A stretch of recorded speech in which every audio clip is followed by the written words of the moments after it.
Hey, Wide Awake family. If you see this, it's your sign to smash that like button. Yes, you listening right now. That way YouTube shows you more amazing stories like this one. We love you all. Now enjoy the stories.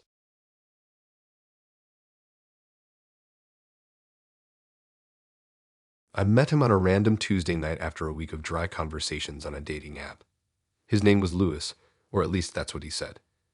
His profile picture looked normal, light stubble, dark hair, clean shirt, confident smile. Nothing about him screamed creepy or fake. He said he worked in medicine, and I didn't question it. Everyone on these apps either worked in finance, tech, or medicine, right? He had that calm voice too, the kind that makes you trust him instantly. We agreed to meet at this small cafe near the station. It wasn't busy, just a few students on laptops and a couple in the corner sharing cake. I got there early, sat by the window, and scrolled through my phone pretending not to be nervous. When he walked in, he looked exactly like his photos. Same sharp jawline, same steady look in his eyes. He smiled like he'd known me forever and asked if I had been waiting long. I told him no, and he sat across from me, setting down his phone face down like he had nothing to hide. At first, it was normal. He told me he worked late shifts at a hospital, mostly nights. Said he handled a lot of patient interactions, but didn't go into detail. His hands were pale, with those faint marks near his wrists, like old scars that had healed unevenly. I didn't say anything, just nodded along. He was weirdly specific about hospital routines, though.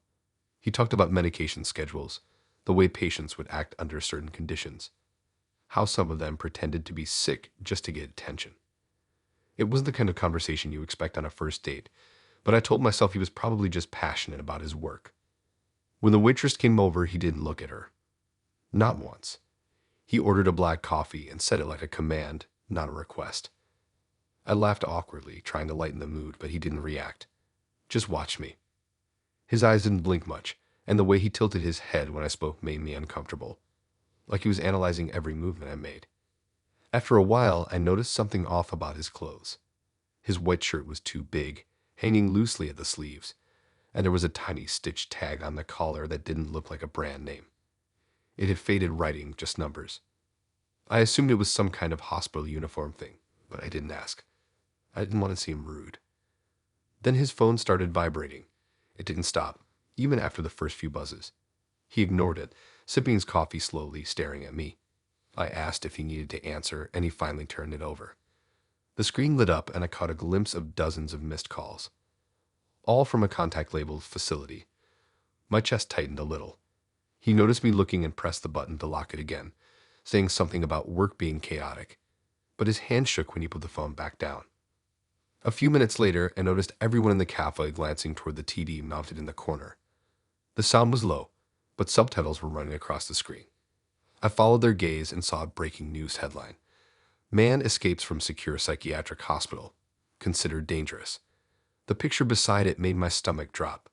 It was him. Same face, same eyes, just taken in bad lighting. The photo looked like a mugshot. He was sitting right in front of me. For a few seconds, I froze. My mind tried to tell me it couldn't be true. Maybe it just looked like him. Maybe it was a coincidence. But then I looked back at his wrist and noticed the faint red imprint of what looked like a wristband, like one they use in hospitals. He caught me staring and smiled, slow and deliberate. He didn't even turn to look at the TV. It was like he already knew what was on it. My hands started trembling under the table. I reached for my phone, pretending to check something, but he leaned forward, resting his elbows on the table, eyes locked on mine. He said quietly, "You don't need to look so nervous." His voice didn't match his face anymore. It sounded colder. I wanted to stand up, but my legs wouldn't move. The waitress came back with the bill, and he looked up at her with that same blank expression. She froze for a second like she recognized him, then slowly stepped back. The TV behind her was still showing his face. Everyone in the cafe started whispering. I saw one guy by the door pull out his phone discreetly. Then it all happened so fast. The door slammed open, and two police officers rushed in with their hands on their tasers. One shouted for everyone to move back. I barely had time to react before they were surrounding our table. Lewis didn't even flinch. He just sat there, sipping the last bit of his coffee like nothing was happening. One of the officers grabbed his arm, twisting it behind his back, and that's when I saw his smile fade. Not out of fear, more like irritation, as if they'd interrupted something important. They pushed him to the ground and he started laughing. It wasn't loud, but it was the kind of laugh that makes your whole body tense up. I'll never forget that sound. They handcuffed him, dragged him out, and the cafe went dead silent. I just sat there, staring at the cup he'd been drinking from. The handle was still warm. The officer who stayed behind came over and asked if I was all right. I nodded, even though my throat felt tight. He said they'd been tracking Lewis since early morning. He'd escaped from a psychiatric facility about an hour before we met. Apparently, he wasn't a doctor at all. He'd been a patient there for years. When I got home, I checked the app, but his profile was gone. Deleted, like he'd never been there. My friends kept asking me to tell the story again, but I hate talking about it. Every time I see someone in scrubs or a white shirt, I feel my stomach twist. Sometimes I wonder if he picked that cafe on purpose, if he wanted to get caught, or if he just ran out of places to hide.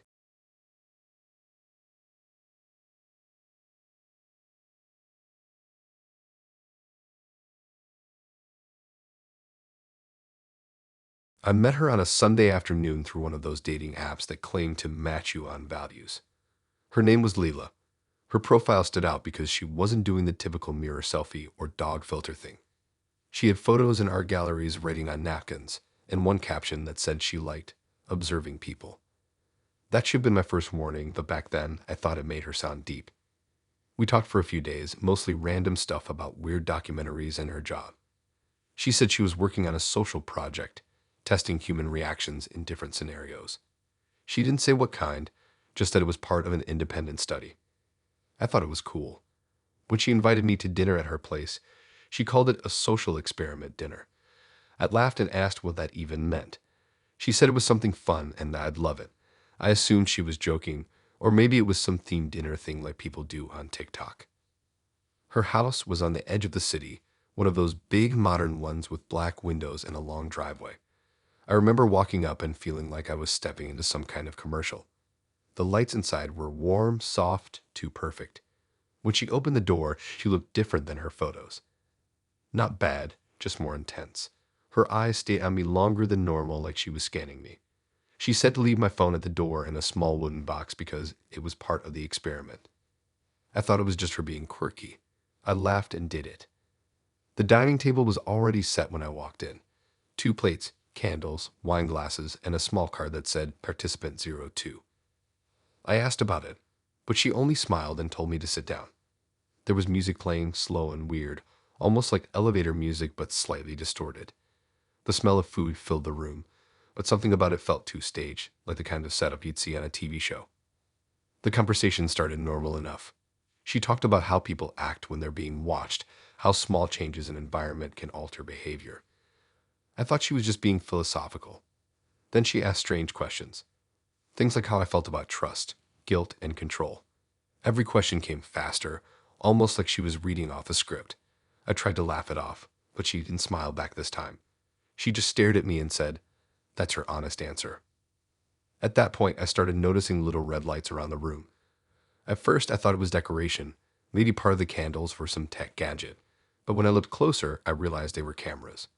Tiny ones, hidden in corners in the bookshelf, even one inside a flower vase. My stomach dropped. I asked if we were being recorded, and she said calmly that it was part of the experiment. I stood up, pretending to stretch, but really just trying to find my phone. That's when I realized the box I'd left it in was gone. I looked around and saw a man's coat hanging on the chair in the corner. There was no one else there, but that coat didn't belong to me. When I asked about it, she said, "That was from the first round." My heart started racing. First round. Then I heard a faint sound coming from somewhere in the house. It was like static mixed with whispers. I followed the noise toward the living room, but she stepped in front of me and said I wasn't allowed in that part of the house. Her tone was cold now, nothing like before. I tried to play it cool, but my voice cracked when I asked what was going on. She smiled and said, "The audience loves when they start to panic." That's when I saw it. On the big TV in the corner, there was a live stream. My face filled the screen, sitting right there at the dining table. A chat box ran along the side, filled with comments. People were typing things like, "Make him eat it," and "Turn up the sound." My chest went tight. It was a live broadcast. I was part of some twisted game. Leela went back to the table and poured more wine like nothing was wrong. I could see my own reflection shaking in the glass cabinet beside her. I asked who was watching, and she just said, "People who like honesty." She picked up a tablet from the counter and started reading something from it. A robotic voice echoed from a speaker above us, saying the words, "Punishment Round 1." The lights dimmed instantly. A timer appeared on the TV with my name under it. I froze. I told her this wasn't funny anymore, but she just tilted her head and said the viewers decide when it ends. Then a loud buzzing sound came from under the table. I jumped back, and the audience chat on the screen exploded with laughing emojis. She walked over to me and said if I wanted it to stop, I had to play along. I didn't know what she meant until she grabbed a small remote from the table and pointed it at the ceiling. Suddenly, a spotlight turned on above me. The robotic voice read another message. Round 2, confession test. The comments on the screen said things like, "Make him beg," and "He's sweating." I started shouting for help, hoping a neighbor would hear, but the house was soundproof. That's when I noticed the soundproof panels covering the walls, hidden under the decorative art. She stepped back, watching me struggle, and said the point was to study raw emotion.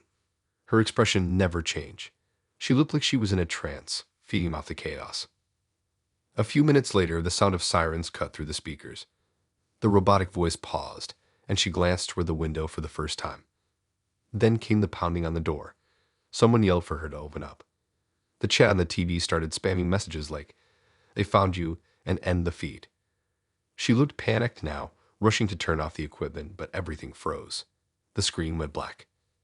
The police kicked the door open and stormed in, shouting for me to get down. I dropped to the floor immediately, hands up. They grabbed her and pulled her away from the set. One of the officers covered the camera lenses with his jacket, and another tried to disconnect the cables running along the wall. I sat there shaking while they dragged her out, still yelling that it wasn't real, that they volunteered. Later, I found out from one of the officers that the neighbors had called after hearing screaming. They said they thought someone was being tortured. Apparently, Leela had done this before, 3 times. Different men, same setup. They called it a humiliation stream. She'd been running it for months before she got caught. When I got home, I searched for her name online, but everything had been taken down. No articles, no videos, nothing. Just a few broken links to private streams that were deleted. Sometimes I still wonder if people recorded it, if my face is still floating around somewhere in some dark corner of the internet labeled as Participant 02.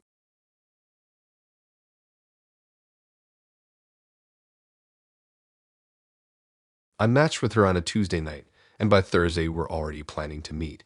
Her name was Maya. Her profile looked real enough. Photos at parks, one in front of a mirror, another with her holding a coffee. Nothing flashy. Her bio said she liked quiet places and hated small talk. That should have been a clue, but I was tired of overthinking every match. We planned to meet at this small Italian restaurant near the highway, the kind of place that had more parking space than customers. She texted that she'd be wearing a red jacket. When she walked in, she actually looked better than her pictures. She smiled fast, almost too fast, like she practiced it. I remember how she kept adjusting her sleeve like she was nervous, but she didn't seem shy when we started talking. She was direct, asking random questions about my job, my neighborhood, even what time I usually get home from work. I thought she was just trying to make conversation, but it did cross my mind that her questions were oddly specific. The dinner itself was fine, nothing weird. She barely touched her food, though. Every few minutes she checked her phone, glancing at the screen and turning it upside down again. I joked about her being addicted to it, and she smiled, but her eyes didn't. Halfway through dessert, she suddenly said she'd left her wallet in the car and asked if I could wait while she grabbed it. I said sure. She walked out calmly, not rushing at all. 5 minutes passed, then 10. I started feeling awkward sitting there alone with 2 half-empty glasses of water and the bill sitting on the edge of the table. I waited a few more minutes before finally deciding to go check if she was okay. It was dark outside, the restaurant parking lot half empty, except for a few cars near the exit. Her car, a silver sedan, was parked in the far corner under a dim streetlight. I walked toward it, expecting to see her rummaging through her bag or on the phone. But when I got closer, I realized the driver's door was open. The light inside the car was on, but there was no one in the front seat. I looked around thinking maybe she walked somewhere to take a call. Then I heard a sound. A dull thump, like something bumping against metal. It came from the next row of cars behind hers. At first I thought it was just the wind, but then it happened again. Louder this time. I followed the sound until I saw another car, a black one, parked weirdly close to the curb. The trunk was slightly open, like whoever owned it forgot to close it properly. I walked closer, the noise clearer now, another thump and a faint rustling. I stopped a few feet away and called her name. No answer. I lifted the trunk a little more, just enough to see inside. What I saw didn't make sense at first. She was in there, Maya, curled up with duct tape in one hand and her phone clutched in the other. Her eyes were wide when she saw me, but not scared. Just annoyed, like I'd ruined something. For a second, we both just stared at each other. Then she dropped the duct tape and started pushing herself up. I stumbled back, completely frozen. My first thought was that she'd been kidnapped or something, but the way she moved wasn't like someone trying to escape. It was controlled calm. She got out of the trunk, brushed off her jacket, and said something I couldn't even process. She looked at me like she was deciding what to do next. Her whole demeanor changed. The fake nervousness from dinner was gone. I didn't know whether to run or help her. Then I noticed what was in the trunk: rolls of duct tape, rope, and an empty backpack. There was also a folded blanket and a half-empty bottle of water. Everything was neatly packed, not thrown around, like it had been set up that way. She stepped closer, smiling again, but now it looked twisted. She started saying something quietly, moving toward her car like she wanted me to follow. I didn't move. She laughed and said she needed to show me something. My legs felt locked. She walked past me, opened her car's back door, and motioned me over. I said no. Then she reached inside and pulled something out of her bag. It looked like another roll of tape. I backed up fast. She kept coming closer, still talking like everything was normal. My heart was pounding so loud it drowned out everything else. Then I heard sirens. They weren't far. Her eyes flicked toward the street, and for the first time she looked nervous. I turned toward the sound just as 2 police cars pulled into the lot, lights flashing. She grabbed my arm suddenly, strong grip, and tried to push me toward her car. I fought back, yelling that she needed to let go. One of the officers shouted for us to stop. She tried to open her trunk again, but before she could, they were already out of their cars. She let go of me, dropped the tape, and raised her hands. The officers ran up, shouting commands. One of them pulled her away from me while the other checked the trunk. When he saw what was inside, his face changed instantly. He called for backup.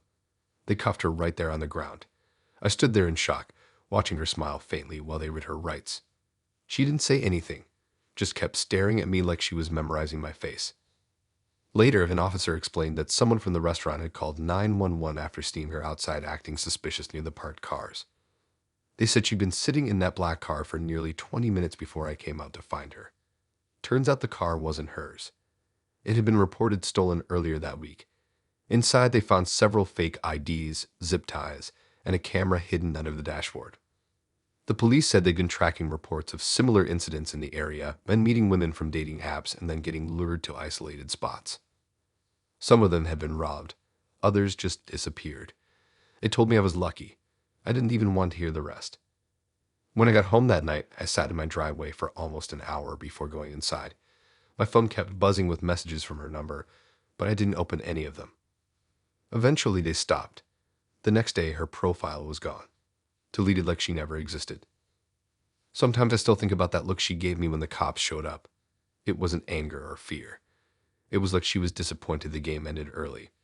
Every time I park my car now, I check the trunk before I get in. I know it sounds paranoid, but after that night, I can't help it. I keep imagining how different it could have ended if those officers had come just a few minutes later. Hey guys, really sorry to interrupt. If you're still listening, then you're enjoying the story so far. And if you are enjoying, then please hit that like button. That's all I ask of you. Thanks so much. Now back to the stories.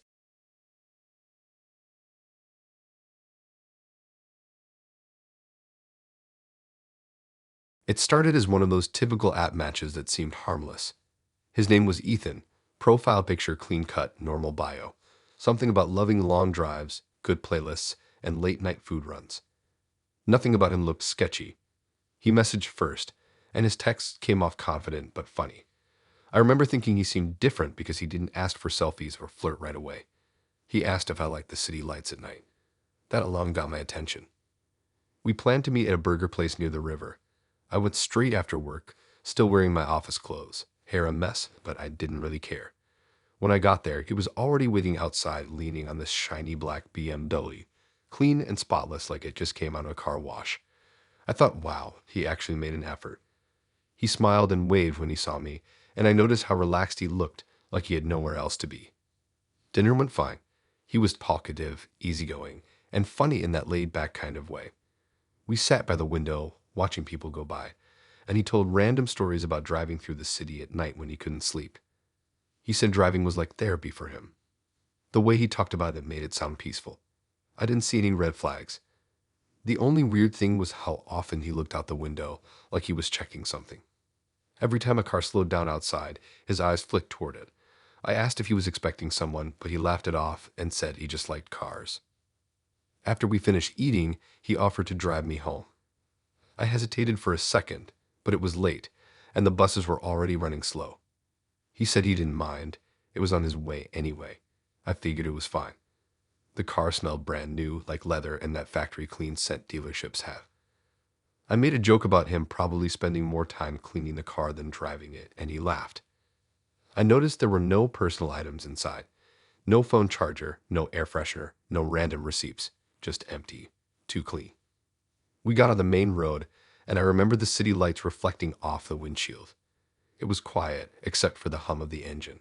He asked what kind of music I liked, then turned on the radio but kept flipping through stations like he couldn't settle on one. I thought maybe he was nervous. We stopped at a red light downtown, and I remember looking at his hands gripping the steering wheel. His knuckles were white, like he was holding on too tight. I turned to ask if he was okay, but his eyes were locked on the rear view mirror. I looked too. Behind us, a white SUV had pulled up close, had lights bright enough to make me squint. He muttered something under his breath that I couldn't hear. Then he smiled again, but it looked forced. The light turned green, but he didn't move. Just sat there staring at the intersection like he was trying to calculate something. That's when I heard the loud banging on the driver's side window. Two men wearing plain clothes, but badges around their necks appeared out of nowhere, shouting for him to turn off the engine. I froze. One of them had his hand on his gun, and the other reached for the door handle. Ethan's whole body tensed. Before I could process what was happening, he slammed the car into park and raised his hands. My heart was pounding so fast I thought I'd pass out. The cops yanked his door open, pulled him out, and pressed him against the hood. One of them was shouting at me to get out of the car. I did, shaking, my legs barely working. They were shouting things like stolen vehicle and suspect detained. I stood there on the curb, completely lost. The traffic behind us started piling up, people honking, headlights flashing. One officer came over and asked how I knew him. I said we were on a date. He stared at me like he didn't believe it. Then he said, "This car was reported stolen this morning." Everything clicked too fast. The spotless interior, the way he kept checking the mirrors, how he parked far from other cars at the restaurant. He hadn't been admiring the vehicle. He'd been making sure it wasn't recognized. I felt sick. They searched him right there. Found keys, a fake ID, and a bunch of random papers stuffed in his jacket. I couldn't even look. The officer told me he'd stolen the car from a dealership lot early that morning. He'd swapped the plates before picking me up. They said he had a record too. Petty theft, fraud, nothing violent, but still enough to keep him on watch. I kept replaying every part of the night in my head, realizing how none of it made sense. The fake calm, the empty car, the way he smiled when I said yes to a ride. After they cuffed him and read him his rights, he looked at me. Not apologetic, not scared, just blank, like I was another random person in a long line of strangers he used to blend in. He didn't say a word. They shoved him into the back of the SUV, and the other cops started taking notes, asking me for my name and number. My hands were shaking so hard I dropped my ID twice. They told me they'd take care of getting me home safely, so I sat in the back of a patrol car, staring at the BMW as they towed it away. I could still see his coffee cup sitting in the holder, still warm. It didn't feel real. One of the officers told me I was lucky they caught him when they did. Apparently, he'd been using dating apps all week to meet people and then borrow rides without suspicion. I don't know what that even meant, and I didn't want to ask. When I got home, I locked my door and sat on my couch in silence for hours. My phone was still buzzing from friends asking how the date went, and I couldn't even bring myself to reply. Every time I closed my eyes, I saw those flashing police lights, the way he froze when they knocked on the window. The weirdest part is that he never looked angry or scared, just disappointed that it ended too soon.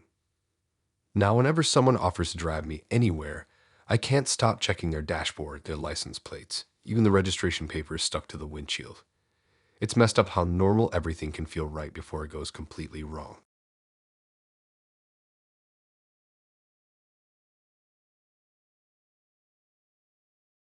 It was one of those random Friday nights when everything felt off from the start. The restaurant wasn't my usual type. It was loud, busy, and smelled like fried garlic and wine. I'd met him online 2 weeks earlier, and he'd seemed chill enough. His name was Drew, early 30s. Short brown hair, nice enough smile. His messages were normal, not too pushy, not boring either. He said he liked simple dinners, not bars or parties. That actually made me trust him more. When I got there, he was already at the table, half standing like he'd been waiting a while. He smiled quickly and pulled out a chair for me. I thought that was sweet, but something about his body language felt wired, like he was running on caffeine and nerves. I sat down and noticed his phone face down next to the salt shaker, but every couple of seconds he flipped it over to check the screen. I tried to ignore it, assuming maybe he was waiting on a friend or dealing with work stuff. He kept apologizing between small talk, saying he had a lot on his mind. His tone wasn't flirty or distracted. It was anxious. He laughed in the right moments, but his eyes darted around the room like he was scanning for exits. I started to feel uneasy, but I tried not to let it show. I just told myself maybe he had social anxiety or something. We ordered, and the waitress walked away. He leaned back, stretching like he was trying to calm himself down. Then the phone lit up again. He snatched it up, read the screen fast, and tucked it back into his jacket pocket. I asked if everything was all right, and he said it was fine, but his voice cracked slightly. He glanced toward the windows again, then the door. He was sweating even though it wasn't hot inside. Halfway through dinner, he dropped his fork when the restaurant door opened. 2 men in plain clothes walked in, both wearing black jackets, and started scanning the tables. He looked at them and froze. For the first time all night, he stopped pretending. His legs started bouncing under the table. I asked if he knew them, but he didn't answer. He grabbed his phone again, hands shaking, and whispered something under his breath before pocketing it. Then it clicked. He wasn't nervous, he was hiding. The 2 men were talking to the host now, showing something on their phones. The host pointed in our direction. My stomach dropped. Drew noticed too. His breathing picked up fast, like short, panicked gasps. He stood up suddenly, said something about needing to use the restroom, and started walking away too quickly. I knew something was wrong, so I didn't move. He didn't go toward the restroom, though. He went straight past it, into the kitchen. The staff yelled as soon as he pushed through the door. A few seconds later, I heard loud banging sounds, pots falling, someone shouting. Then the 2 men from before sprinted toward the kitchen. The whole restaurant went silent. People started whispering, heads turning. I stood up just in time to see one of the cops disappear into the kitchen after him. Then came the sound of something crashing against metal, followed by glass breaking. Someone shouted for everyone to stay put. A few moments later, a side window near the back swung open. Drew tried climbing through it. He got halfway out before one of the officers grabbed him by the leg and yanked him back in. Chairs fell, dishes shattered. Another officer ran outside to block the alley in case he slipped away. The kitchen door burst open again, and they dragged him out into the dining area, hands cuffed behind his back. His face was pale, like he'd seen a ghost. Everyone in the restaurant was staring. He was breathing hard, muttering something over and over that didn't make sense. One of the officers told everyone to stay calm and flashed his badge. They pulled Drew past the tables while another officer came over to me. He asked if I was with him. I nodded slowly, completely lost. The officer sighed and said they'd been tracking him for weeks. Apparently, Drew was wanted for a series of burglaries across the city. He had this pattern.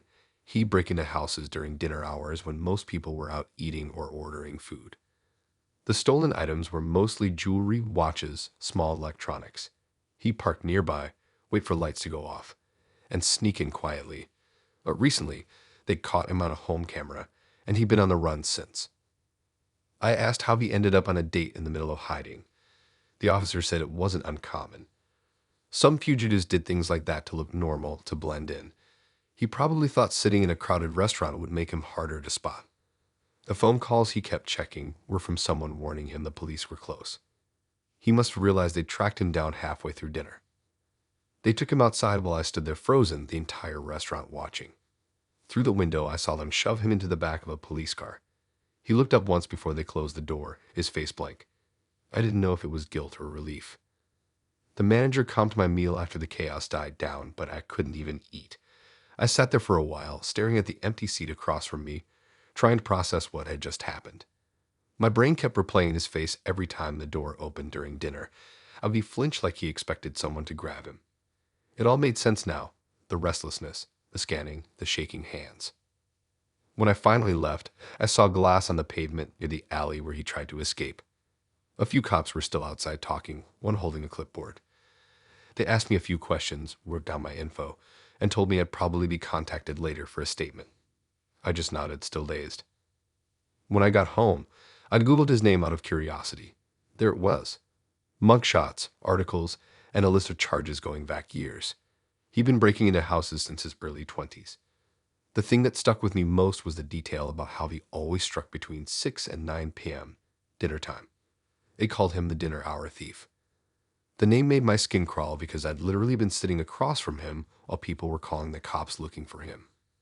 The part that freaked me out most wasn't even that he was a criminal. It was how normal he'd seemed. How easy it had been to believe everything was fine.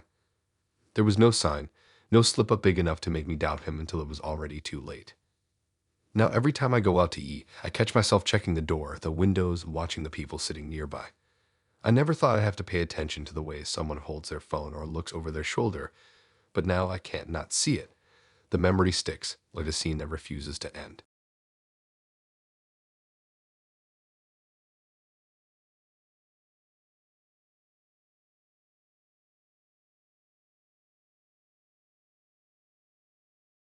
I met her at a gas station of all places. I'd stopped late one night for a drink, and she was at the next pump arguing with the machine about a card error. We joked about how they never worked, and it turned into this casual chat that actually felt normal. She said her name was Alyssa. She was confident, funny, and not shy at all. The kind of person who made everything sound like a plan waiting to happen. She gave me her number before driving off and said we should hang out somewhere better than a parking lot. We texted for a week before meeting. She wasn't like the usual hot girls I met, no endless selfies or fake captions. She sent random photos of sunsets, street art, food she cooked. It made her seem real. When she asked if I wanted to meet her friends, I figured she meant a casual group thing. She said they were working on a project and needed a few extra hands, and afterward, they were ordering pizza and having drinks. It sounded harmless. The directions she sent led to an industrial area on the edge of town. When I pulled up, I saw this massive warehouse with one flickering light above a side door. The place looked abandoned except for a few cars parked outside. I texted her asking if I was in the right spot, and she replied instantly saying to come in through the side. Inside, it wasn't dark like I expected. There were bright white LED lights hanging from the ceiling, reflecting off rows of metal tables covered in laptops, wires, and card readers. The sound of clicking keyboards echoed through the room. 3 guys sat at one table, focused like they were solving math problems. They barely glanced at me. Alyssa came out from behind a screen divider, wearing an oversized hoodie and a grin like nothing was weird about any of this. She waved me over and introduced me to everyone like I just walked into a chill hangout. But something about it felt wrong immediately. The air smelled like dust and burned plastic, and there were stacks of blank cards on one of the tables, hundreds of them. I asked what kind of project they were doing, and she laughed and said it was tech stuff. I didn't buy it. One of the guys turned a laptop slightly, and I caught a glimpse of what was on the screen. It was a spreadsheet full of card numbers and names. Not fake ones either, real ones. My stomach dropped. Alyssa must have seen my face change because she pulled me aside quickly and said not to worry. She whispered that they weren't hurting anyone, that it was temporary work, and that they were just getting what they were owed. I couldn't even process that sentence. She called it rebalancing. I called it crazy. I told her I didn't want to be part of whatever that was. She looked irritated but tried to play it off. Said I was overreacting and that everyone here trusted each other. I said I didn't belong there, and that's when I noticed the guy near the entrance watching us. He wasn't typing anymore, just staring. I turned to leave, but Alyssa blocked me with that same fake grin, saying I should at least stay for a drink. I said I'd rather not, and that's when I heard it. Sirens. Faint at first, and growing fast. I looked at her and her face went pale. One of the guys shouted something I didn't catch, and suddenly everyone was moving. Laptops slammed shut, cords yanked from walls, bags grabbed. The room went from calm to chaos in seconds. She ran to a metal cabinet and started tossing stacks of cards into a duffel bag. I backed away trying to find the exit, but she yelled at me not to go out the front. The guys were arguing, one saying they had 5 minutes, another saying less. Then came the sound of tires screeching outside. The warehouse lights flickered as the sirens got closer. Someone shouted for everyone to split up. Alyssa grabbed my wrist hard and dragged me toward the back. My pulse was racing so fast it made my chest hurt. I tried to pull away, saying I wasn't getting involved, but she wouldn't let go. She shoved a hoodie at me and told me to stay quiet. Before I could even respond, the sound of shouting filled the building. Police voices echoing orders. Boots stomping. Someone kicked open the side door, and light from flashlights cut through the dark corners. Alyssa panicked, pushed me behind a stack of crates, and tried to run. I could hear officers yelling for everyone to get on the ground. The guys at the table tried to climb out through one of the windows, but one of them slipped and crashed into a shelf, knocking down boxes. Officers swarmed them in seconds. I stayed crouched, frozen, my back pressed to the wall. I could see Alyssa through a gap between the crates, trying to crawl under a workbench with that same duffel bag. Her eyes locked on mine for a second before they dragged her out. One of the officers shouted for me to come out. I raised my hands immediately and walked forward, stammering that I didn't know what was happening. It told me to kneel and stay still while they cleared the area. I could hear Alyssa yelling somewhere behind me, her voice echoing through the huge space. When it was finally quiet again, an older officer came over and asked if I'd been involved. I told him everything, how she invited me there, said it was just to meet friends, how I had no idea what they were doing. He believed me after checking my ID and seeing my name wasn't on any of their files. They'd been investigating this group for months. Apparently, they were running a full card cloning operation, stealing data from gas pumps and ATMs across the city. That's how I'd met her. The gas station wasn't random, it was bait.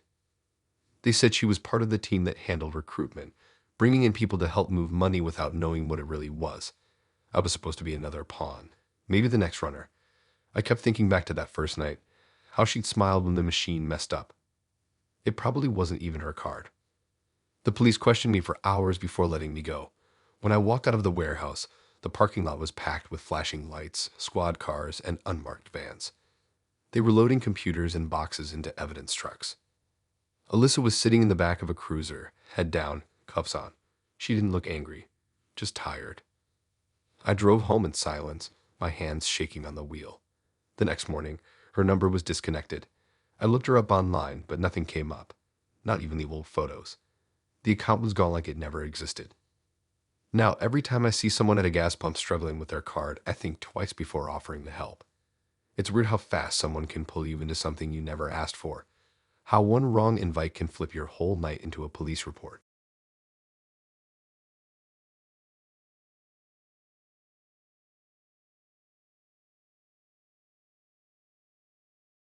It started like one of those typical online matches that seemed too easy.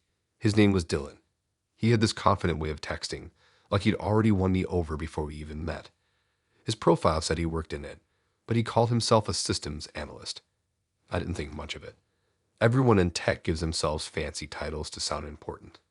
He wasn't pushy about meeting up, just casual and funny. He said he liked solving puzzles and watching city lights from rooftops. That line made him sound mysterious, so I said yes when he suggested dinner. He picked this trendy place downtown that was always packed on weekends. I remember being impressed that he actually got a reservation. When I arrived, he was already there, sitting by the window with his laptop bag next to him. I thought it was odd bringing a laptop to dinner, but he said he was coming straight from work. From the start, he talked a lot about tech stuff. Not the boring kind either. He made it sound exciting, like he was part of some secret world. He mentioned how easy it was to get into public systems, how people didn't realize how exposed everything was. I didn't fully get it, but the way he talked made me curious. Then he started showing me things on his phone. He had an app that displayed live traffic camera feeds. He zoomed in on a random street corner, and I actually recognized it. It was a few blocks away from the restaurant. He said he figured out a way to access the feeds directly without needing passwords. I laughed, thinking it was some public website anyone could see. but he smiled and said it wasn't. The waiter came with our food, and Dylan kept glancing at his phone every few seconds, his thumb tapping the screen like he was checking something live. Between bites, he bragged about tweaking the city network for fun. He said he once changed a billboard to display his own name just to see if anyone would notice.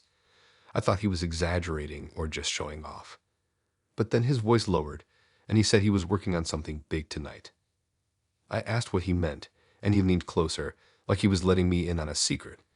He said he found a back door into the city's emergency alert system. I laughed nervously and told him that sounded illegal. He brushed it off like it was no big deal, said he wasn't going to do anything bad, just test it. The confidence in his voice didn't match how sweaty his hands looked when he picked up his drink. Dessert came, and he pulled out his laptop. Right there at the table. He said he wanted to show me how easy it was. I started to feel uncomfortable. People at nearby tables were staring as he opened it up, the screen glowing bright in the dim light. Lines of code scrolled across his desktop like something out of a movie. He typed fast, barely blinking, mumbling about security gaps and network nodes. I asked him to put it away, but he just smiled and said I was about to witness history. Before I could say anything else, every phone in the restaurant started buzzing at once. It was this sharp, blaring tone that made everyone jump. A bright red alert flashed across every screen. Emergency broadcast. Citywide alarm triggered. People looked around confused, checking their phones, whispering. I froze. Dylan's grin faded instantly. He looked down at his screen and went pale. The noise kept echoing through the restaurant, that awful high-pitched alert sound. Everyone's phones were vibrating nonstop. Some people thought it was a test. Others started panicking. A guy from the bar yelled to turn off the TVs, but they were already flashing the same alert message. I turned to Dylan, and he was typing frantically, his laptop screen reflecting red from the phones around us. He muttered that it wasn't supposed to happen, that he didn't hit the final command. He tried to close his program, but it froze. I looked at the screen. There was a line of code highlighted in red, with some kind of warning message about unauthorized system access. My stomach dropped. Within minutes, sirens filled the street outside. You could see flashing lights reflecting through the restaurant windows. Everyone rushed to the front, phones still buzzing, trying to figure out what was going on. Dylan slammed his laptop shut, stuffed it into his bag, and told me to stay calm. I couldn't even speak. Police cars pulled up right outside, lights flickering across the restaurant walls. A loudspeaker ordered everyone to stay where they were. Dylan stood up too fast, knocking over his chair. People started backing away from him when they noticed how panicked he looked. He tried to say it was a mistake, that he could fix it, but nobody was listening. 2 officers came in, hands near their belts, shouting for everyone to put their hands up. They pointed straight at Dylan, asking where the laptop was. He hesitated for a second too long. That's when they grabbed him. He tried to resist, mumbling that he could shut it down, but one of them had already cuffed him and pulled his bag away. The whole restaurant was dead silent, except for the faint sound of more sirens outside. The manager was pale, asking what was happening, and one of the officers explained that a false emergency alert had gone out to the entire city. They said it originated from a personal device connected through unauthorized channels. Dylan didn't deny it. He just kept saying he didn't mean to. They let him outside while everyone recorded on their phones. The news started spreading within minutes. People were tweeting screenshots of the alert, saying the city had gone into lockdown, that there was some kind of attack, all from a dinner table in a restaurant downtown. The police questioned everyone, including me. I told them exactly what he'd said, how he bragged about hacking into traffic cameras, how he was showing off his laptop. They took my statement and let me go a few hours later. When I walked outside, the entire block was lit up with flashing blue and red lights. They had his laptop sealed in a plastic bag, carrying it like a bomb. The next morning, it was all over the news. A cyber incident had triggered a full-scale emergency response. Dozens of 911 calls flooded the system because of the false alarm. Traffic lights froze, subway announcements glitched, and parts of the city shut down temporarily. They didn't release his name at first, but later they did. Same face, same grin, but in a mugshot this time. Apparently, he'd been under investigation before for hacking into local infrastructure. They said he had no intent to cause harm, but his reckless stunt almost shut down communications across multiple districts. When I read the article, it hit me how close I'd been sitting to it all. The laptop, the program, the man responsible for making an entire city panic. He wasn't some genius or hero, just someone who thought being clever made him untouchable. Now, anytime an alert pops up on my phone, my stomach drops before my brain catches up. I think about that night, the sound of every device buzzing at once, and the look on his face when he realized what he'd done. It's one thing to go on a bad date. It's another to watch your city light up in chaos because of it.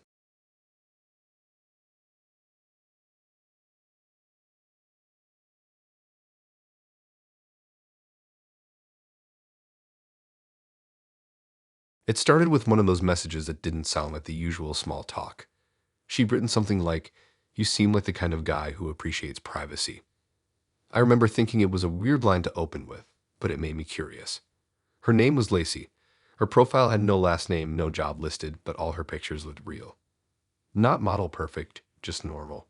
She had that effortless confidence that makes people want to know more. We talked for a couple weeks before meeting. She was always the one to message first, always knew exactly when to text back, never too much and never too little. She asked a lot of questions, though: where I worked, what time I usually got home, what gym I went to, what kind of car I drove. I thought she was just trying to get to know me. One Friday night, she said she had a surprise planned. She told me to wear something casual and be ready by 7. When I asked what we were doing, she said she'd booked a private cinema experience. I thought that sounded kind of cool. I'd seen ads for places where you could rent a whole small theater room just for yourself. She sent me an address that wasn't a regular cinema, though. It was in one of those industrial parts of the city where all the buildings look the same. I almost turned back when I saw how quiet the street was. Only one building had lights on, a converted warehouse with a sign that just said, "Screen Room." She met me outside wearing this long beige coat and smiling like she'd been waiting for hours. She said she'd already paid, and that it was going to be fun. Inside, it looked legit at first. A narrow hallway with movie posters, the smell of popcorn faintly in the air. The guy at the counter didn't say much. He just nodded when she gave her name, then handed her a key card and pointed to a door at the end of the hall. We walked in, and it was pitch black except for the soft glow from the massive screen. There were only 2 seats, dead center. She told me to sit while she grabbed drinks from the counter near the door. The lights dimmed even more, and I could barely see her silhouette. Then the projector flickered on. At first, I thought it was just a promo reel or something. The screen showed an empty parking lot, dark except for a single streetlight. Then I recognized it. It was the parking lot outside. My car was right there on the screen. I laughed nervously, assuming it was some kind of live security feed they forgot to turn off. But then the footage changed. It cut to me stepping out of my car just a few minutes earlier. Same jacket, same movement, same time. I looked at her, but she wasn't laughing. She was sitting still, eyes fixed on the screen. The camera angle shifted again, now showing me walking up to the building from the side, like someone had been recording from across the street. My stomach tightened. This wasn't a random feed. It was footage of me arriving. She'd been filming it. I asked her what it was, and she smiled faintly, still staring at the screen. She said she wanted to document how people move when they don't know they're being watched. I thought she was joking, but then the next clip played. It wasn't from tonight. It was from weeks ago. I was at my gym, swiping my card at the entrance. Same clothes I remembered wearing that day. She said she'd been tracking patterns. I felt my throat dry out. The footage kept changing, me buying coffee, me at the grocery store, me leaving work. Different angles, different days. Some of it looked like it came from CCTV, others from a phone camera. I couldn't speak. She finally turned to look at me and said she'd been following me online for months before we even met. She knew my schedule, where I parked, who I texted most. She said it wasn't weird, just research. Her voice was calm, too calm. She said she found me after seeing my comments on a public post and got curious. I stood up, trying to laugh it off, saying she was messing with me. But she didn't move. She said she rented this place just to show me. The word show hit hard because there were dozens of video thumbnails at the bottom of the screen, all labeled with my name and dates. The footage kept running. It showed me leaving my apartment one morning, then cutting to a clip of my front door taken from across the street. My chest started pounding. I told her this wasn't okay, but she just tilted her head and asked if I'd ever noticed the same car parked across from my building on Thursdays. I had, a black Honda. She smiled and said that was hers. I walked toward the exit, but when I pulled the handle, it didn't move. She said it locked automatically when the film started. She stood up, holding her phone, and said I should calm down. I asked how she got the footage, and she said it wasn't hard. Most of it came from open systems, and the rest she filmed herself. I didn't know if she was bluffing or not, but the fear hit all at once. I started banging on the door, shouting for help. She didn't even flinch. She said there was no point, that the guy at the front was part of it. I didn't know if that was true either, but it made everything worse. Then out of nowhere, her phone started ringing, loud, echoing in the dark. She looked annoyed and answered it, stepping aside. I heard her whisper something like, "He's reacting faster than expected." That was enough. I grabbed one of the metal chairs and slammed it into the door. The sound echoed through the room, and after the second hit, it cracked open. I pushed it hard and stumbled into the hallway. The man from the counter was gone. The hallway was empty and too quiet. I didn't look back. I ran outside, jumped into my car, and locked the doors. The screen inside was still playing in my head, the way she calmly watched me move like I was some kind of project. I sped out of the lot and didn't stop until I hit the main road. That night, I deleted every app she'd ever messaged me on. I blocked her number, wiped my social media, even turned off my phone for 2 days. When I finally checked again, I had 5 new emails from addresses I didn't recognize. They all said the same thing: you left before the ending. I moved apartments a month later. New number, new job, everything. But sometimes when I'm driving home, I still notice cars that follow too long before turning. I tell myself it's just traffic. I want to believe that. The weirdest part is that I read somewhere that the cinema place doesn't exist anymore. No business registration, no listing, no trace. Like it was never there.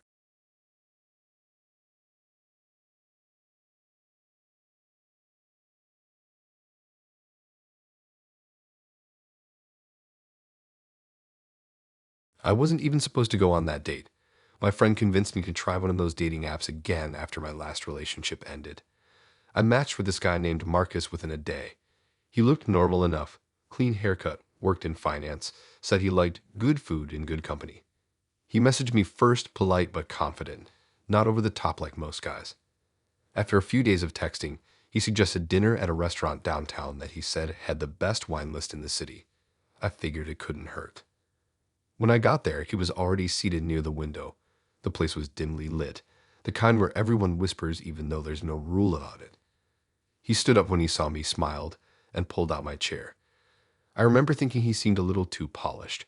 Pressed shirt, silver watch, everything matching too perfectly. He had the kind of calm energy that makes you want to trust someone even when your gut's not sure. We started with small talk. He asked about my job, my family, where I grew up. He wasn't weird about it, but he kept steering the conversation back to drinks. He told me the restaurant had a special Merlot that was his favorite and waved down the waiter to order a bottle before I even looked at the menu. When the wine came, he poured both glasses himself, smiling the whole time. I took a sip and told him it was good, and that's when he leaned back and said I should drink more, that it tastes better the more you have. I laughed it off, saying I didn't want to overdo it since I had work the next morning. He laughed too, but something about the way he said, "Just one more glass," felt like more than a suggestion. Dinner came, and he was talkative, almost too much. Every time I slowed down on my drink, he'd refill it. I started feeling uncomfortable. His eyes followed my glass more than they followed me. At one point, I pretended to check my phone just to create a pause. Then he reached into his jacket pocket and casually slipped something small into his hand under the table. I didn't notice it right away, but the waiter did. The waiter had been hovering nearby, clearing plates from another table, and I caught a glimpse of him watching Marcus's hands closely. Marcus lifted his hand slightly over the table, pretending to swirl the wine bottle like he was examining the label, but his fingers pinched something small and round like a capsule. Before he could drop it into my glass, I leaned back to grab my phone off the seat beside me, and in that exact second, his grip slipped. The capsule fell into his own glass instead. It sank fast, fizzing slightly before dissolving. I froze. He blinked at it, his expression tightening for a second before forcing a smile again, pretending nothing happened. The waiter moved fast. He came over, asking if we wanted dessert, but his eyes were on the glasses. Marcus said no, that we take the bill. The waiter nodded, but instead of leaving, he subtly reached for Marcus's glass and asked if he could clear it. Marcus's hand shot out to stop him, saying he wasn't done. The whole table went still. The waiter stepped back calmly, then walked toward the bar. I tried to act normal, pretending to scroll through my phone while my heart was pounding. A minute later, two men in plain clothes came in through the side door. I thought they were customers until I saw the earpieces. They went straight to the bar, whispered something to the waiter, and then approached our table. Marcus noticed them immediately. His posture stiffened, and for the first time, he looked nervous. One of the men introduced himself quietly and asked Marcus to stand up. Marcus hesitated, asking what was going on. They said they just needed to ask him a few questions outside. He tried to play it cool, saying it was a misunderstanding, but when he stood up, his voice cracked. They asked the waiter to hand them the glass. The waiter passed it carefully, and one of the men poured a small amount of the liquid into a plastic vial from his pocket. They did a quick test right there at the table using some kind of strip. It turned bright orange immediately. One of the officers nodded, and the other told Marcus to place his hands on the table. Everything around us went silent. The restaurant music stopped, and people were whispering. Marcus tried to speak, but one of them told him to stop talking. They cuffed him right there. He kept saying it was a mistake, that he didn't mean to, but they ignored him. After they took him outside, the waiter came back over and asked if I was all right. My mind was spinning. I asked what had just happened, and he told me quietly that he'd worked at another restaurant years ago, or something similar happened, and he wasn't taking chances again. He said he saw Marcus drop something into his own drink, and that's when he called the police from the kitchen. I sat there for a long time after they left, just staring at that empty glass. It felt unreal. The manager came over, apologized, and said the police confirmed it was some kind of sedative capsule. They tested it right there.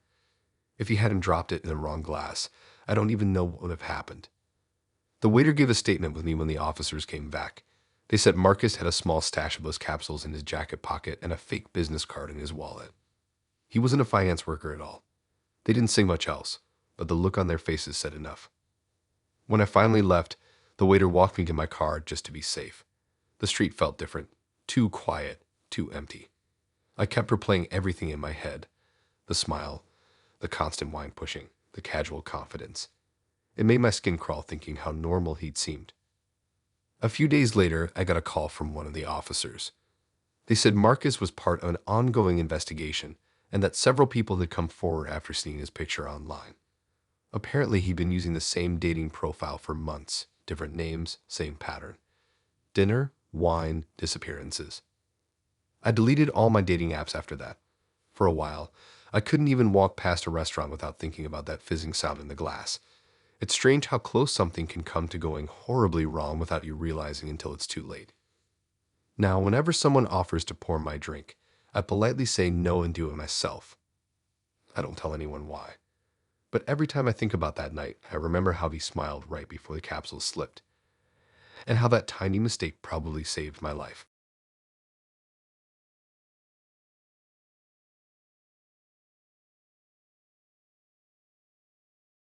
I met him in a coffee shop a week before the date.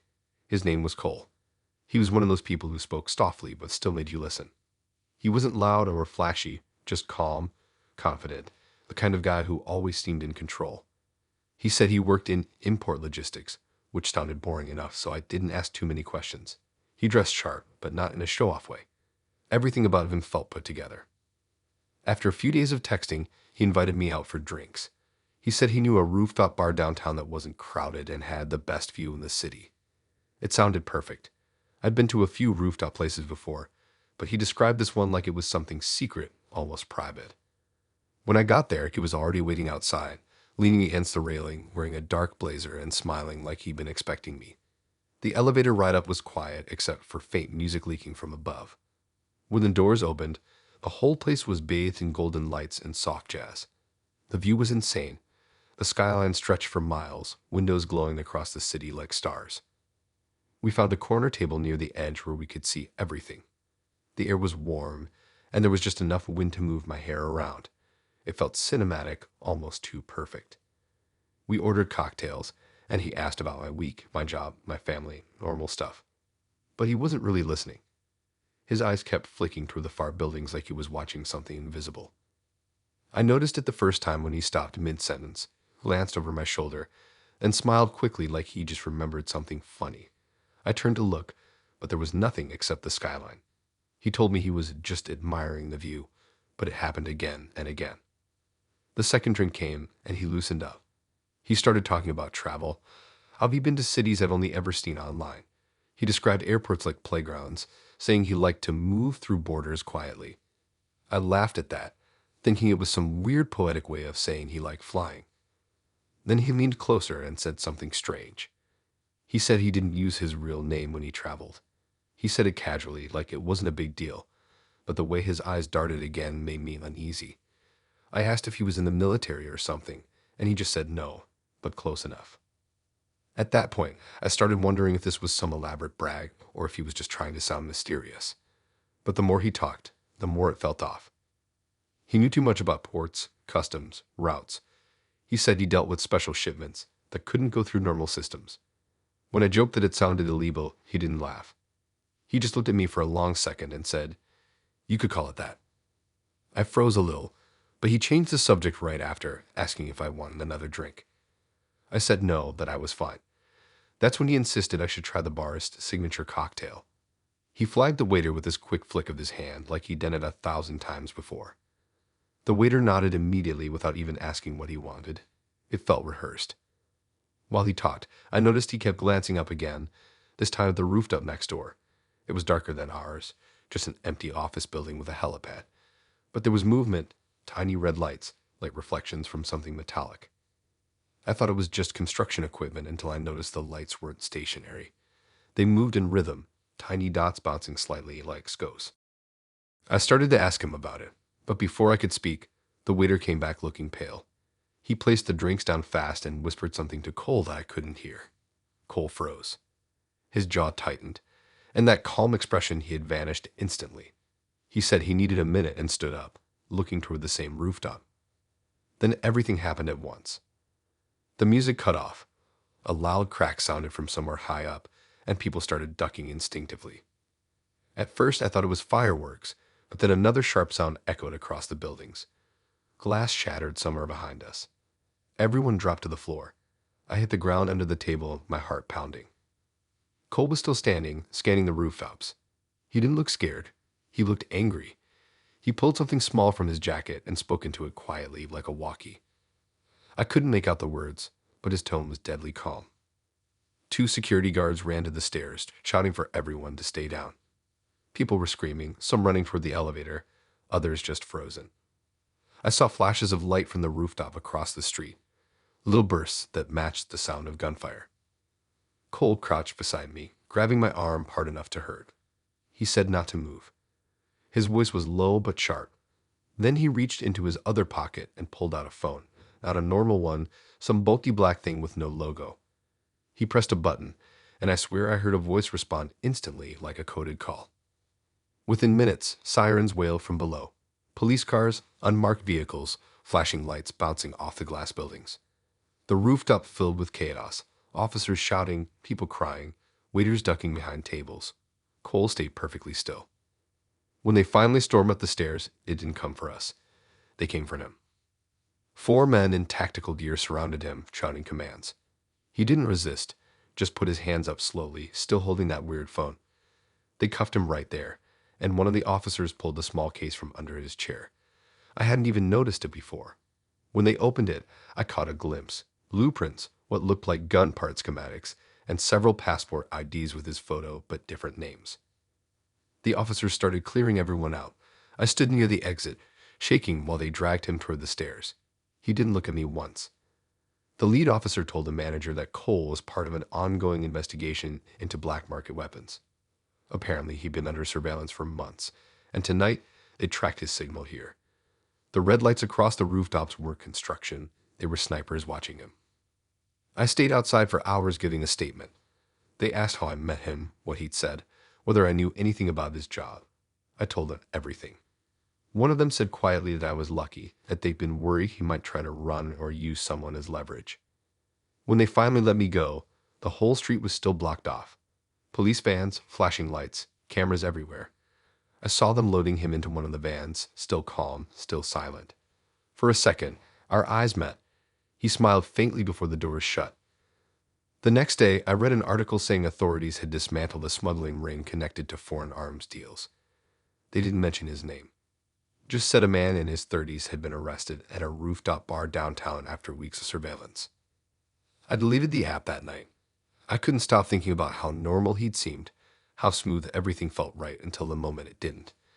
Sometimes when I'm downtown at night, I look up at those rooftops and think about the red dots I saw that night, all aimed at the same person who was smiling across the table from me.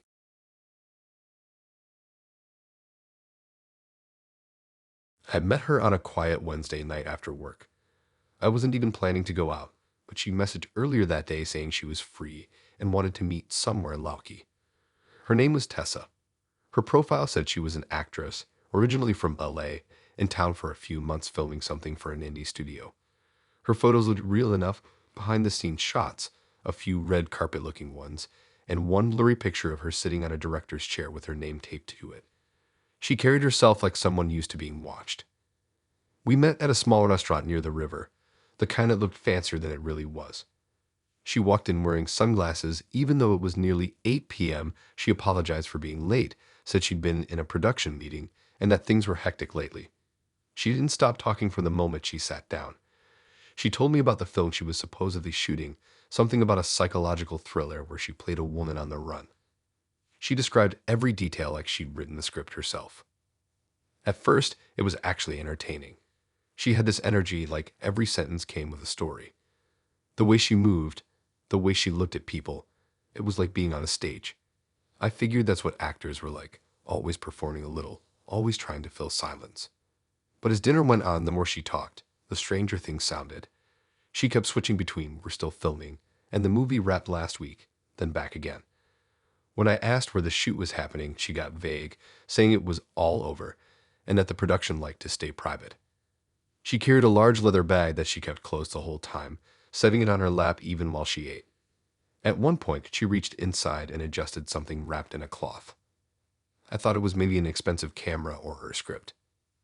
Halfway through dinner, she excused herself to the restroom, leaving the bag behind. Out of curiosity, I glanced at it, and a metal object poked out slightly from under the cloth. It looked like a prop gun, matte black, too detailed to be a toy. I thought, all right, maybe she really is an actress and it's from set. When she came back, she was calmer, quieter, like she'd suddenly lost her spark. She said she was tired of talking about work and asked more about me. It was nice for a few minutes, almost normal again. But then I noticed her eyes darting toward the window every time a car passed. She seemed jumpy, like she was waiting for someone. The restaurant wasn't busy, and 6 or 7 tables filled. A few couples, one family, and a group of guys near the bar. I tried to keep the conversation light, but she was barely listening now. Her hands were trembling slightly, and when the waiter came to refill our drinks, she almost dropped her glass. Then, out of nowhere, the front door burst open. 3 men stormed in, one in a leather jacket, the others in dark hoodies. The entire restaurant froze. One of them shouted her name, not a stage name, her real one. Her whole face changed. It wasn't surprise, it was resignation, like she'd been expecting this. The waiter backed away, people started whispering, and I just sat there trying to make sense of what was happening. She stood up slowly, clutching her bag to her chest. The men spread out, blocking the exits. Everyone thought it was some kind of prank or performance, but the way they moved was too sharp, too real. One of the men pulled out a badge from under his jacket and yelled for everyone to stay seated. That's when people started realizing it wasn't a joke. They were investigators, not random guys. The tension in the room spiked instantly. He said they were looking for stolen property and my date was the suspect. She didn't deny it. She just sighed and muttered something about them overreacting. One of the men motioned for her to put the bag on the table. She refused, saying it was hers. The one with the badge told her the studio had filed charges earlier that day. The words didn't make sense to me at first. Charges for what? Then he opened the bag himself. Inside were several objects wrapped in cloth, all metallic, all identical. Prop weapons, knives, badges, even a small blood-stained script with a production logo on it. One of the officers said quietly that the studio reported over $20,000 worth of props missing from the set. She'd apparently walked off with them during filming and disappeared. The room was silent except for her breathing. She didn't fight, didn't argue, just said they had no proof. One of them replied that they tracked her phone here after she used her card to pay for dinner. That's when I realized she hadn't been on the run from fans or paparazzi. She was running for the law. The officers cuffed her right there beside the table. The waiter backed away, and a few people pulled out their phones to record that one of the officers told them to stop.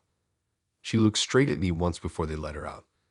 There was something unsettling about the way she smiled, like she was still in character. After they left, the restaurant was chaos. People whispering, the manager pacing, some trying to leave even though the officers said to stay for statements. When they came back inside, one of them explained the situation quickly. She wasn't just an actress. She was a small-time extra who'd lied her way into a major production and stolen a bunch of high-value props. She'd been hiding across the city using fake names, and apparently she'd been trying to sell the items online. They'd been tracking her for weeks. I had to give a statement about how I met her, what she said, and whether I knew anything about the bag. I told them no, I'd met her through an app. She said she was in town for work, that's all. The officer nodded, said she'd probably done this before. Apparently, she met people online to use as alibis, staging fake dates to make herself harder to trace. When they finally let everyone go, I walked outside and saw her being loaded into a police car. She didn't look scared, just exhausted. Her sunglasses were gone, and she looked completely different, like the performance had ended. I drove home in silence, trying to process it. I kept thinking about the way she talked about the movie, how she described running from people who didn't understand her, how real she made it sound. It's strange realizing later that maybe she wasn't acting in that story at all. She was just telling the truth without saying it. A week later, I saw her face on a local news clip online. They said police recovered the stolen props and were investigating whether she'd done the same thing on other sets. The reporter said she'd been living under 3 different names.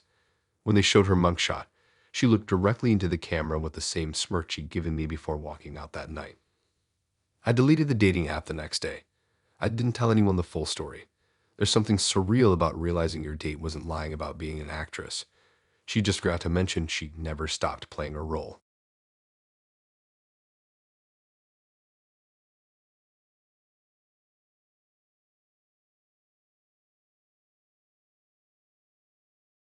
It started out like one of those harmless Friday night meetups. I'd matched with her on a dating app a few days earlier. Her name was Alina. Her pictures weren't over the top, just simple stuff.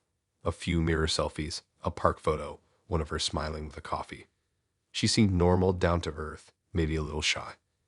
She said she liked lovely places and wanted to meet somewhere quiet where we could actually talk. That sounded good to me. We agreed on a small restaurant just off the high street, not far from the cinema. I got there a bit early and she showed up right on time. She looked exactly like her photos. Brown hair in a messy bun, denim jacket, simple makeup. She was friendly, even a little flirty, but not in an over-the-top way. We ordered food and started talking about random stuff. Work, travel, favorite movies. It was fine, easy. But there were small things that stood out even then.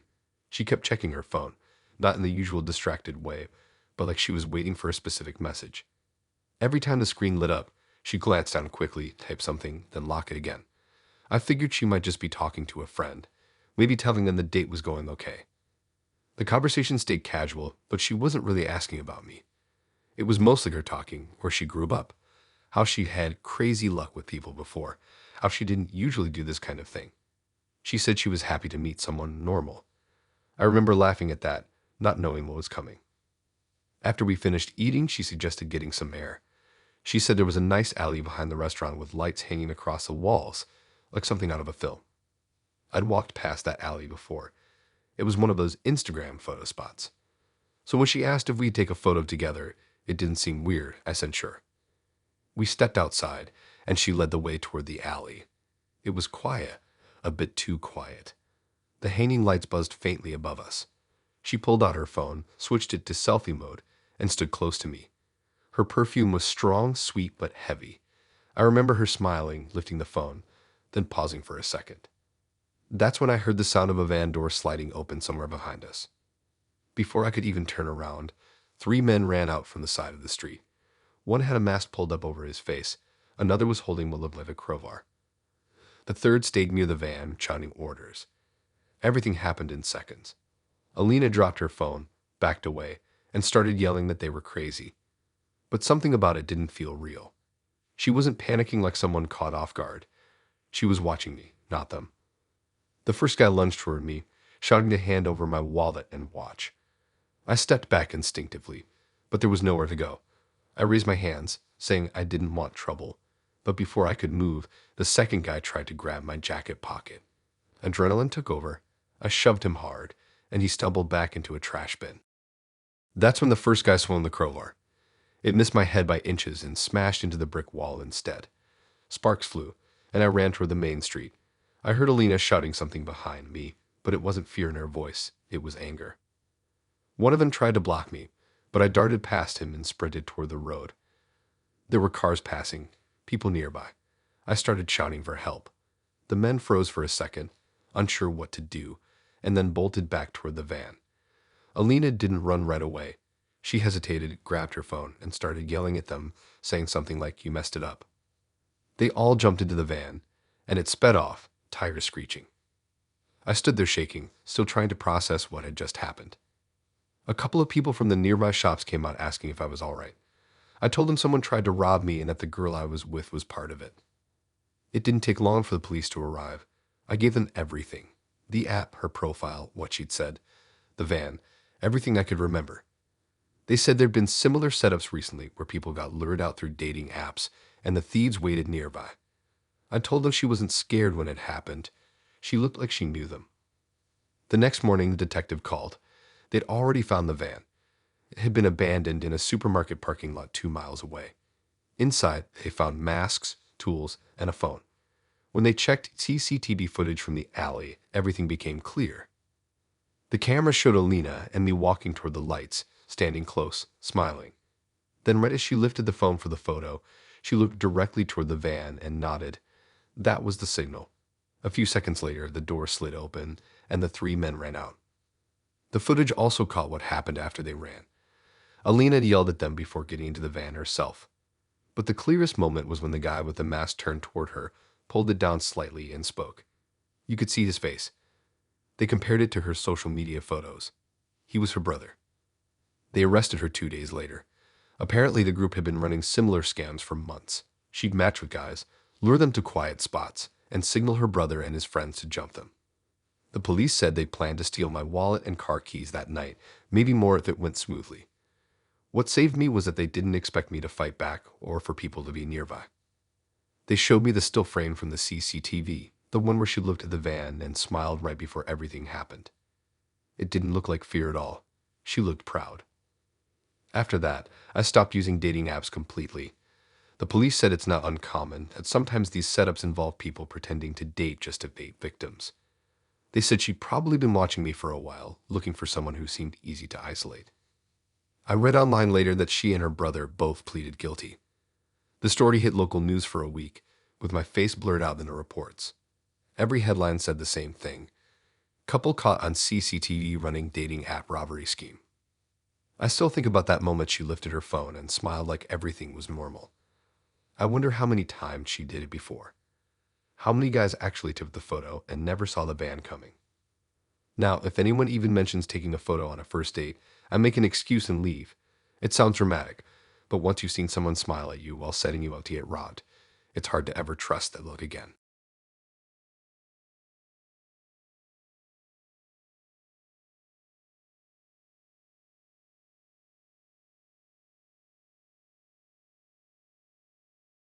It was one of those late winter nights where everything feels too quiet, the kind where the city lights look colder than usual.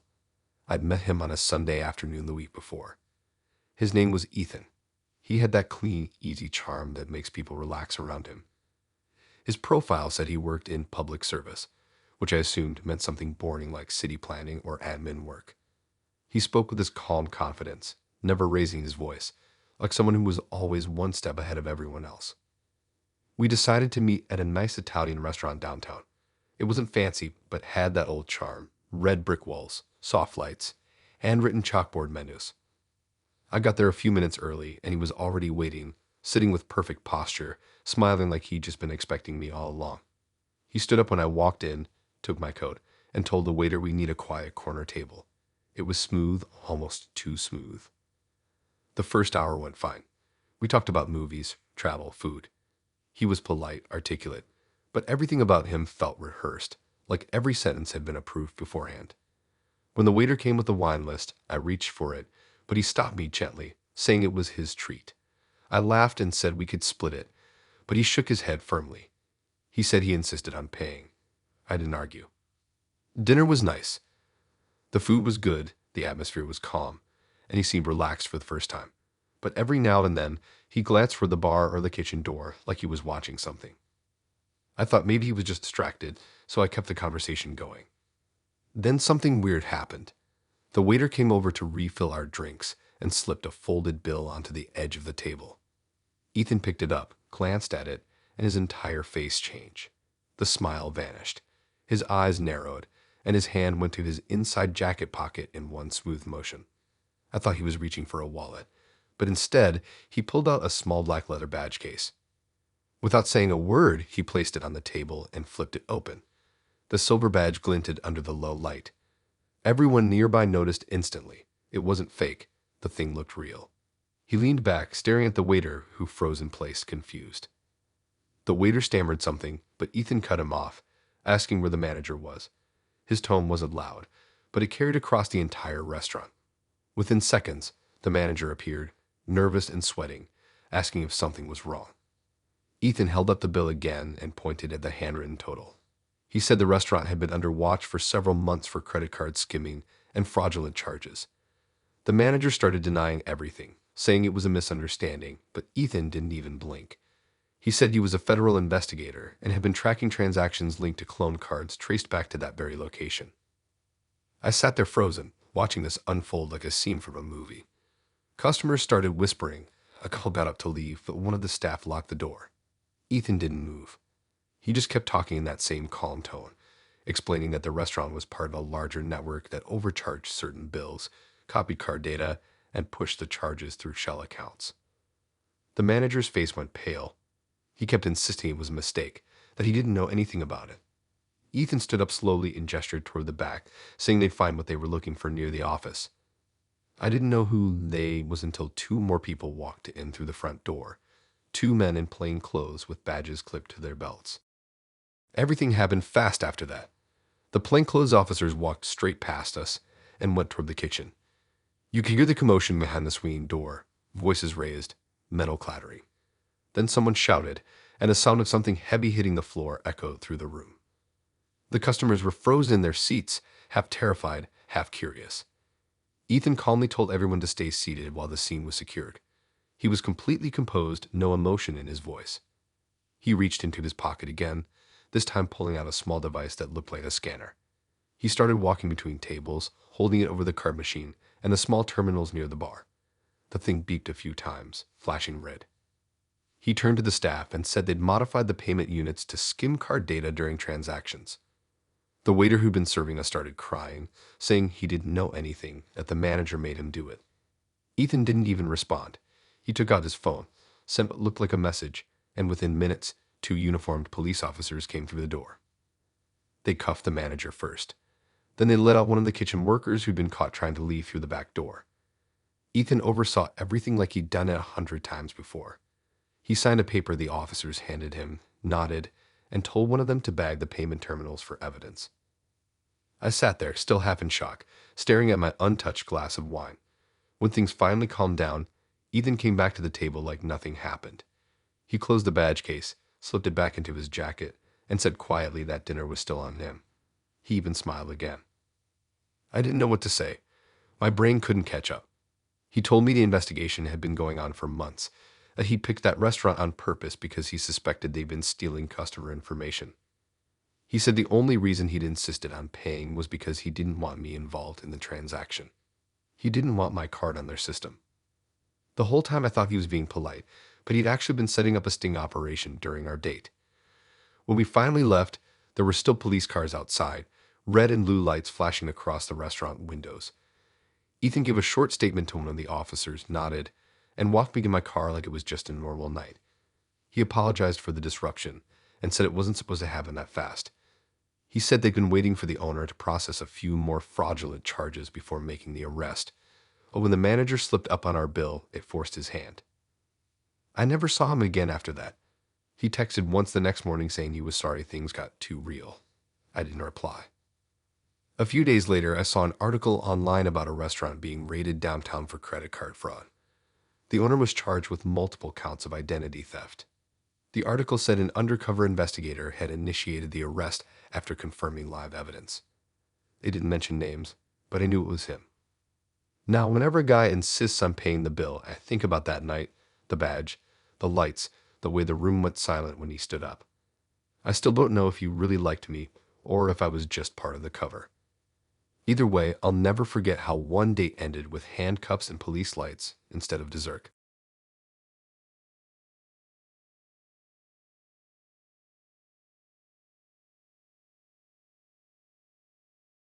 It started like any other casual meetup.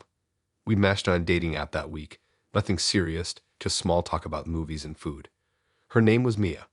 She had that confident way of texting that made it feel like you already knew her. She suggested coffee first, but when the day came, she asked if we could grab dinner instead, said she wanted to actually talk. I picked her up outside her apartment just before sunset. She looked better than her photos, neat, calm, and polite, but she studied me like she was taking mental notes. I remember thinking she didn't blink much. She complimented my car the moment she got in.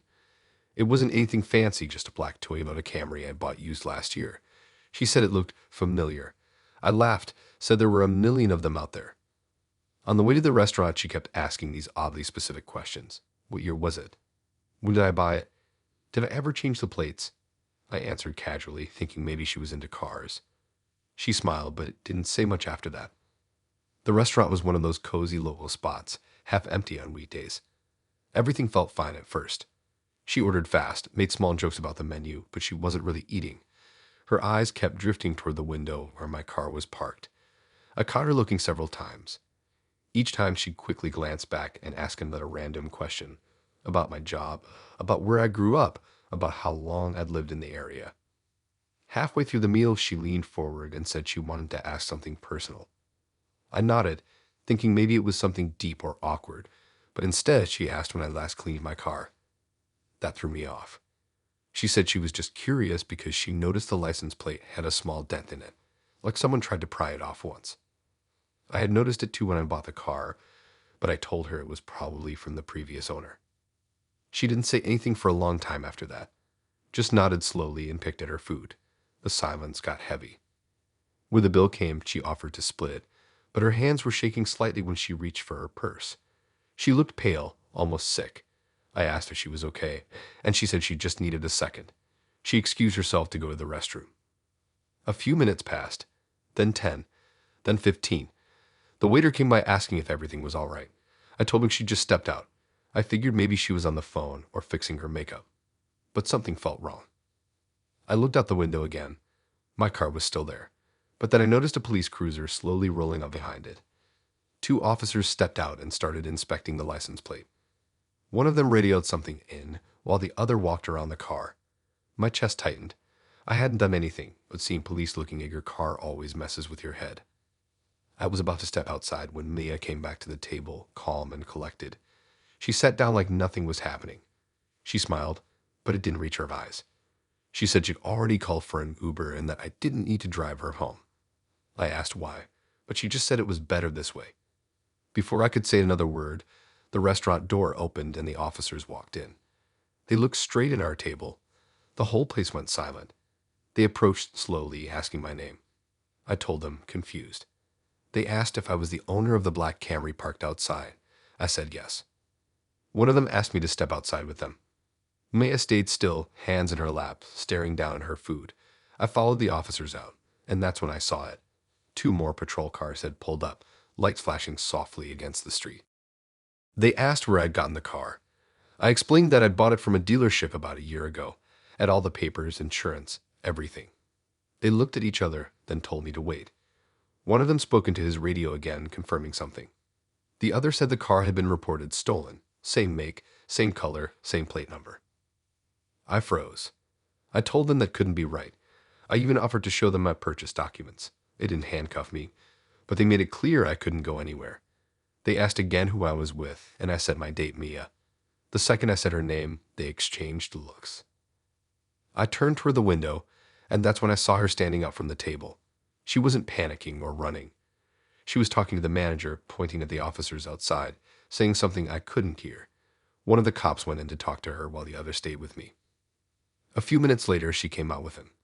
Her expression had changed completely. She looked angry now, not scared. The officer asked her if this was the man she'd called about. She nodded. That's when it hit me. She was the one who called them. The officer said she reported a car stolen last year. Same model, same color, same exact license plate number. She'd seen mine parked when I picked her up and thought it was hers. She claimed she recognized a scratch near the rear bumper and a tiny crack on one of the taillights. Both of those were there, just like she said. I was speechless. I told them again that I'd bought it legally, had no idea about any stolen report. I showed them my license, my insurance, and the purchase receipt I kept in the glove compartment.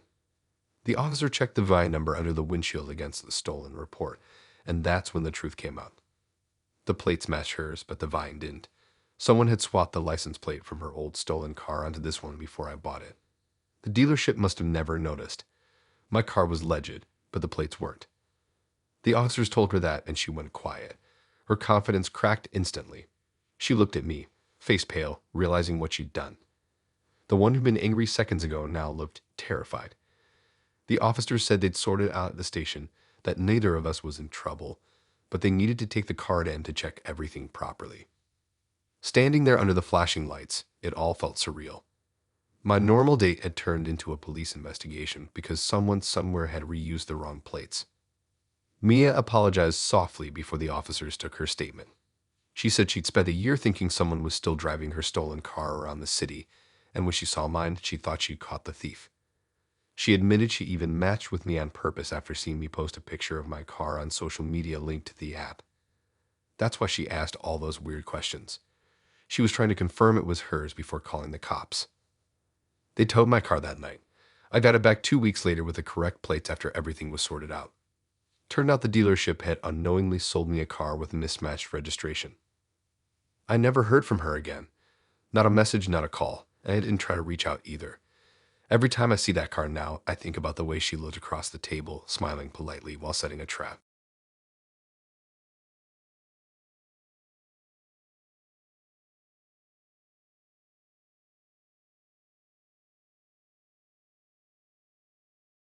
I met him through a mutual friend's yoga group. His name was Drew, and he stood out immediately because he wasn't like the others. Everyone else talked about stretches and supplements, while he talked about vibrations and alignment like they were scientific truths. He said he helped people realign their energy through what he called guided resonance. I didn't really get what that meant, but he had this calm, magnetic way of talking that made you listen. When he asked me out, he said he wanted to show me his studio. I assumed that meant something like a regular fitness space, open floor, mirrors, mats, maybe incense. I wasn't expecting anything weird. He said it would just be us, a private session. I didn't want to seem rude, so I agreed. He picked me up in this old white van that had no branding on it, just clean and plain. The drive wasn't long, but it felt longer than it should have. We went through some narrow back streets and ended up near an industrial area I didn't recognize. The building he parked by looked abandoned from the outside, faded paint, a single light flickering near the door. He said it used to be a sound therapy center. When we stepped inside, the first thing that hit me was the smell. It wasn't bad exactly, just strange, like burning herbs mixed with damp fabric. The walls were covered with faded tapestries showing circles and symbols I didn't recognize. There were no windows, just low-hanging bulbs and a few standing lamps scattered around the room. He told me to take off my shoes and make myself comfortable. There were no chairs, only cushions arranged in a wide circle on the floor. In the middle was a low table with candles and a small bowl of water. He said the bowl helped conduct the frequencies. I sat down because I didn't know what else to do. At first, he talked about normal things. His job, how he started meditating, how energy can get trapped in people's bodies from negative emotions. It was harmless enough, even interesting. But the more he talked, the less it sounded like meditation and more like a lecture about control. He said that sometimes he could feel when people weren't aligned. He said certain people resisted harmony and needed others to help them realign. Then he looked straight at me and said my energy was unbalanced but pure. I didn't know how to respond, so I just smiled awkwardly. He stood up and walked around the circle, lighting the rest of the candles. When he came back, he placed his hand over the bowl of water and started humming. At first it was soft, but the sound grew louder, deeper, like a chant. He said he wanted me to close my eyes and breathe with him. I tried, but something about the sound made me uneasy. The humming had rhythm, but it wasn't random. It sounded like he was following a pattern, like he'd done this many times before. After a few minutes, I heard footsteps, soft ones, from somewhere behind me. I thought it was the building creaking, but then I heard whispering. It was faint, but I could tell it wasn't just echoes. I opened my eyes and turned around. 3 people had entered quietly from a side door. They were dressed in loose, dark clothing, standing just inside the circle. None of them looked at me directly. They were staring at Drew. He nodded at them without stopping his humming. I froze. My first thought was that maybe it was some group meditation thing he forgot to mention, that the way they moved didn't feel casual. They formed a half circle behind him and started repeating his hum, layering the sound like an echo. He told me to relax, that this was part of the alignment process. His voice had changed, deeper, almost rehearsed. He said they were helping me open. I stood up quickly, saying I wasn't comfortable, but the door I came through was already closed. I didn't hear it lock, but when I tried the handle, it didn't move. The humming got louder. One of the candles near me flickered out, and the shadows started moving strangely along the wall, like the light was shifting even though nothing else was. Drew stood behind me now, talking quietly about how some energy couldn't be released unless it was called by name. Then the others started saying my name, softly at first in rhythm with the humming. I thought I was hearing things until they all said it again in unison. My name over and over like it was part of the chant. My stomach dropped. I told him to stop, but he just smiled and told me to trust the vibration. He reached out as if to touch my shoulder, and I backed away fast, bumping into one of the candle stands. It clattered over, and the chanting stopped for a second. Then one of the voices from behind said my name again, but louder this time, almost shouting. I yelled that I wanted to leave. Drew tried to calm me down, saying it wasn't what it looked like, but before he could finish, there was a pounding sound from the other side of the door. Someone shouted, asking what was going on. The chanting stopped completely. Drew froze. The others turned toward the door, panicked. Another bang came louder this time. Then the sound of something splintering. Within seconds, 2 officers burst in, flashlights cutting through the dark. They yelled for everyone to stay still. One of the women dropped to the floor, crying. Drew just stood there, hands raised. The candles flickered out as one of the cops kicked them aside, and suddenly the whole room looked smaller, dirtier. When they let us outside, I could finally see how hidden the place really was. The officers said a patrol car had been passing when they heard the chanting through the vents. They thought it was some kind of ritual or maybe a hostage situation. They questioned all of us for hours. I told them the truth, that it was supposed to be a date, that I didn't know what I'd walked into. Drew said it was just a meditation group, that it wasn't illegal. But the officers found strange things inside, a notebook full of people's names, half-burnt photos, and what looked like membership lists. Later that night, one of the officers told me quietly that the building had been used before for close sessions. Apparently, someone had complained months earlier about noise and chanting at night, but they'd never found anyone there. I went home shaken and deleted every app, every contact, everything linked to that night. I read a short article a few days later about a group being investigated for running coercive energy practices. They didn't mention names, but I knew. Sometimes when I pass certain streets at night, I still think I hear that low hum again, the same rhythm they used when they said my name. I know it's just in my head, but I'll never forget how calm he looked when the police broke in, like everything was still going exactly how he wanted.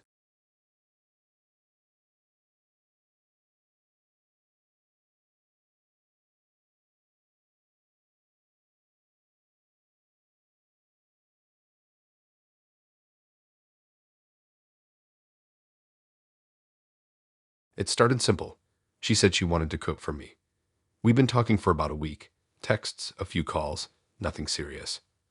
Her name was Leela. She seemed normal, funny even. Said she loved cooking, that she made the best pasta anyone had ever tasted. I figured a home-cooked meal would be a nice change from loud restaurants and awkward first-date conversations. She sent me her address in the afternoon. It was a small house near the edge of town, not too far but far enough that I'd never been around that area. When I got there, it was just starting to get dark. Her porch light flickered, and the blinds were half closed. She opened the door before I'd even knocked, smiling like she'd been waiting right behind it. Inside, everything was tidy, but quiet. Too quiet. There was no music, no background noise, just this faint humming sound coming from somewhere in the kitchen. She told me to sit while she finished up dinner. The house smelled weird. Not bad, just off, like a mix of bleach and something faintly metallic. I tried to ignore it. I looked around. The living room was small, but it was clean. A few photos on the wall, mostly of her and another girl. Same height, blonde hair, maybe her sister or roommate. One of the frames was empty though, just a hook where it looked like something had been taken down recently. She came back out wearing an apron, hair tied up, and asked if I wanted wine. I said sure. She poured me a glass and kept smiling, but her hands were trembling a little. I noticed she hadn't poured herself any.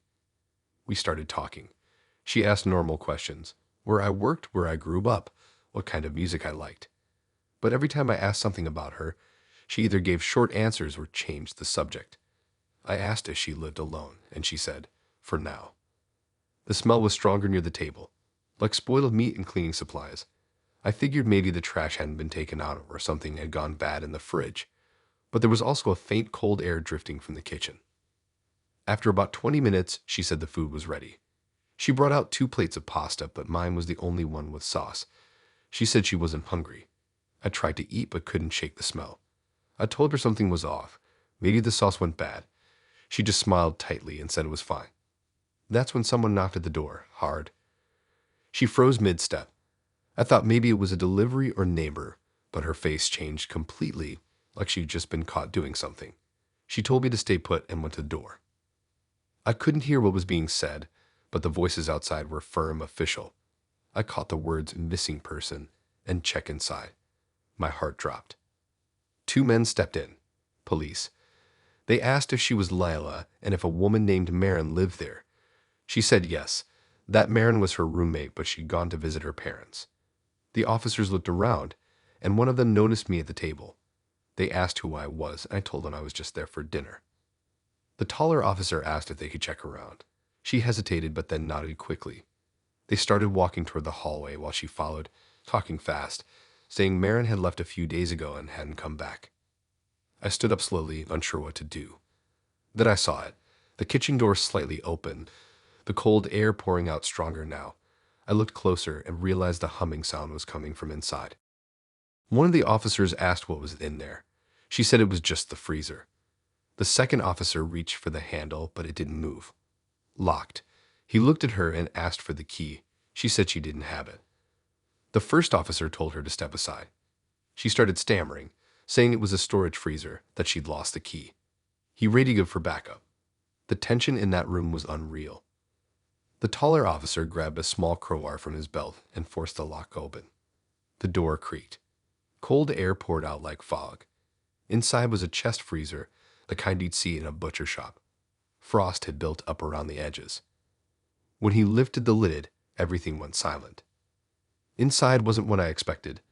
There weren't bodies or blood, just neat stacks of plastic bags filled with paper and small objects. He started pulling them out carefully. They were wallets, ID cards, and driver's licenses, at least 20 of them, each one in a sealed bag with a name written on masking tape. Some of them were women, some men, all from the same area. The officer asked her what it was, and she just stood there, staring at the floor, whispering something I couldn't hear. The other officer took her by the arm and led her toward the living room while the first started photographing the freezer. I caught a glimpse of one of the IDs before he bagged it. It was the same blonde girl from the photos on the wall, the one who was supposed to be her roommate. The smell made sense now. It wasn't food. It wasn't trash. It was from the freezer. They called in more units. Within 10 minutes, the house was filled with people. Detectives, forensics, everyone. They asked me to sit outside on the porch while they took statements. I could see her through the window sitting on the couch, face blank, staring at her hands. She didn't look scared, just tired. They questioned me for over an hour. I told them everything, the messages, the invite, how normal she'd seemed. One of the detectives said quietly that they'd been investigating reports of missing people for months, all connected by the same neighborhood. Apparently, each of the missing had met someone online before vanishing. Same pattern every time. They arrested her that night. Later, I found out the freezer held IDs from people reported missing across 3 towns. No bodies were found there, but some of their belongings were. She never explained anything, not to police, not to the press. I didn't eat for days after that. Every time I think about it, I remember the way she smiled when I walked in, too calm, like everything was already planned. Now, whenever someone says they'll cook for me on a first date, I just laugh it off. But part of me wonders if that house still smells like bleach and cold air, and whether anyone ever figured out what really happened to the people whose names were written on those bags.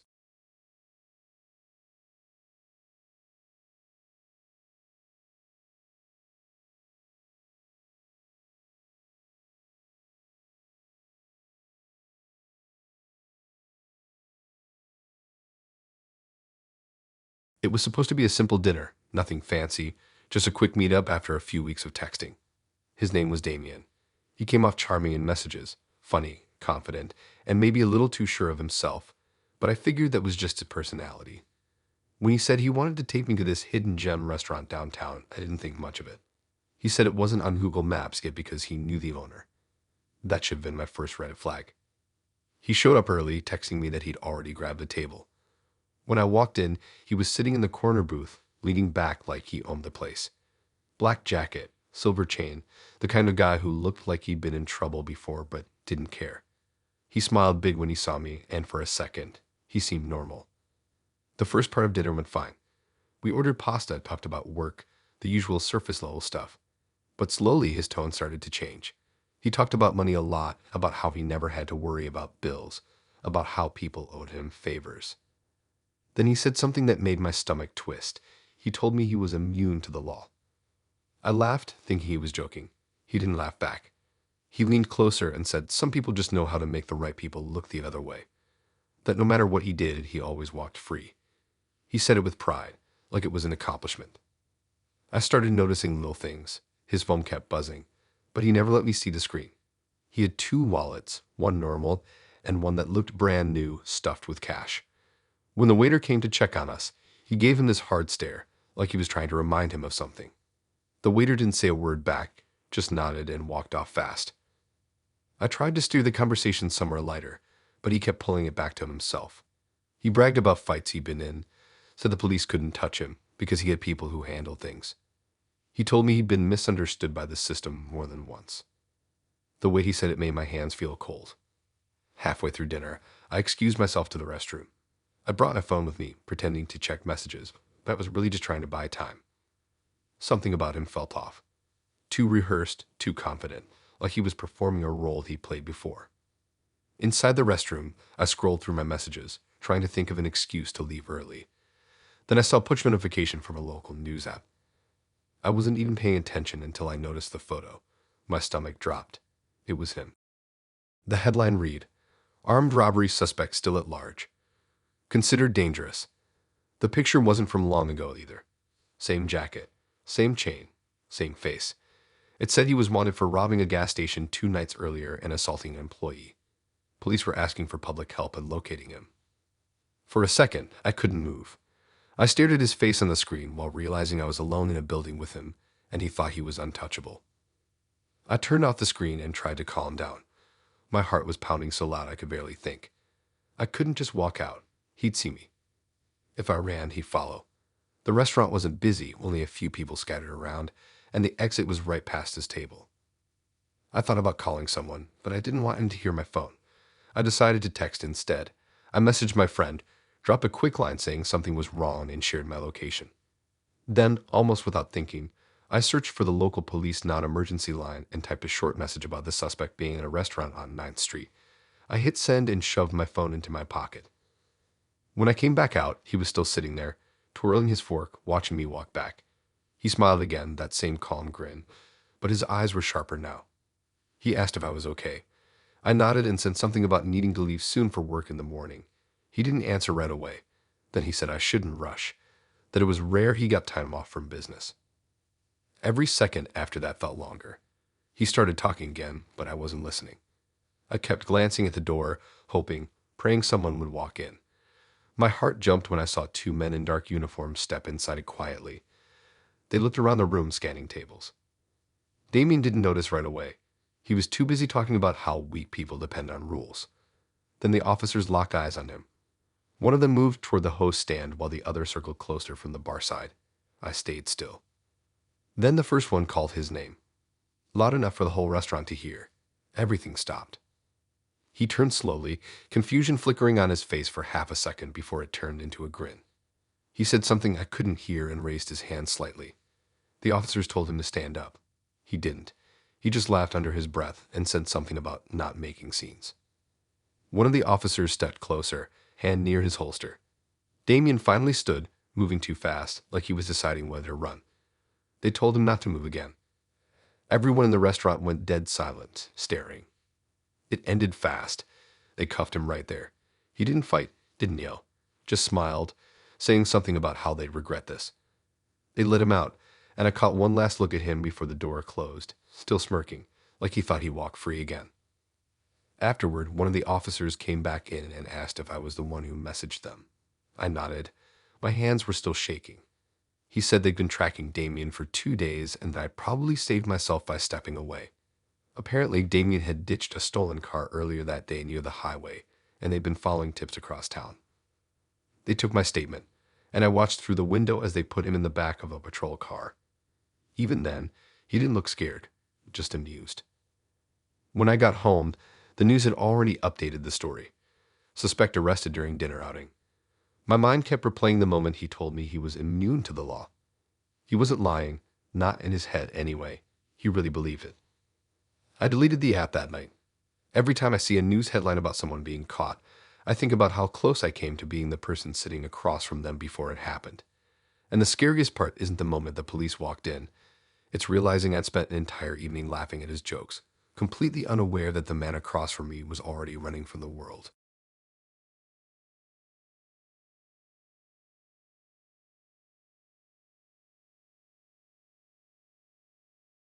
It started as one of those random matches that you don't expect to go anywhere.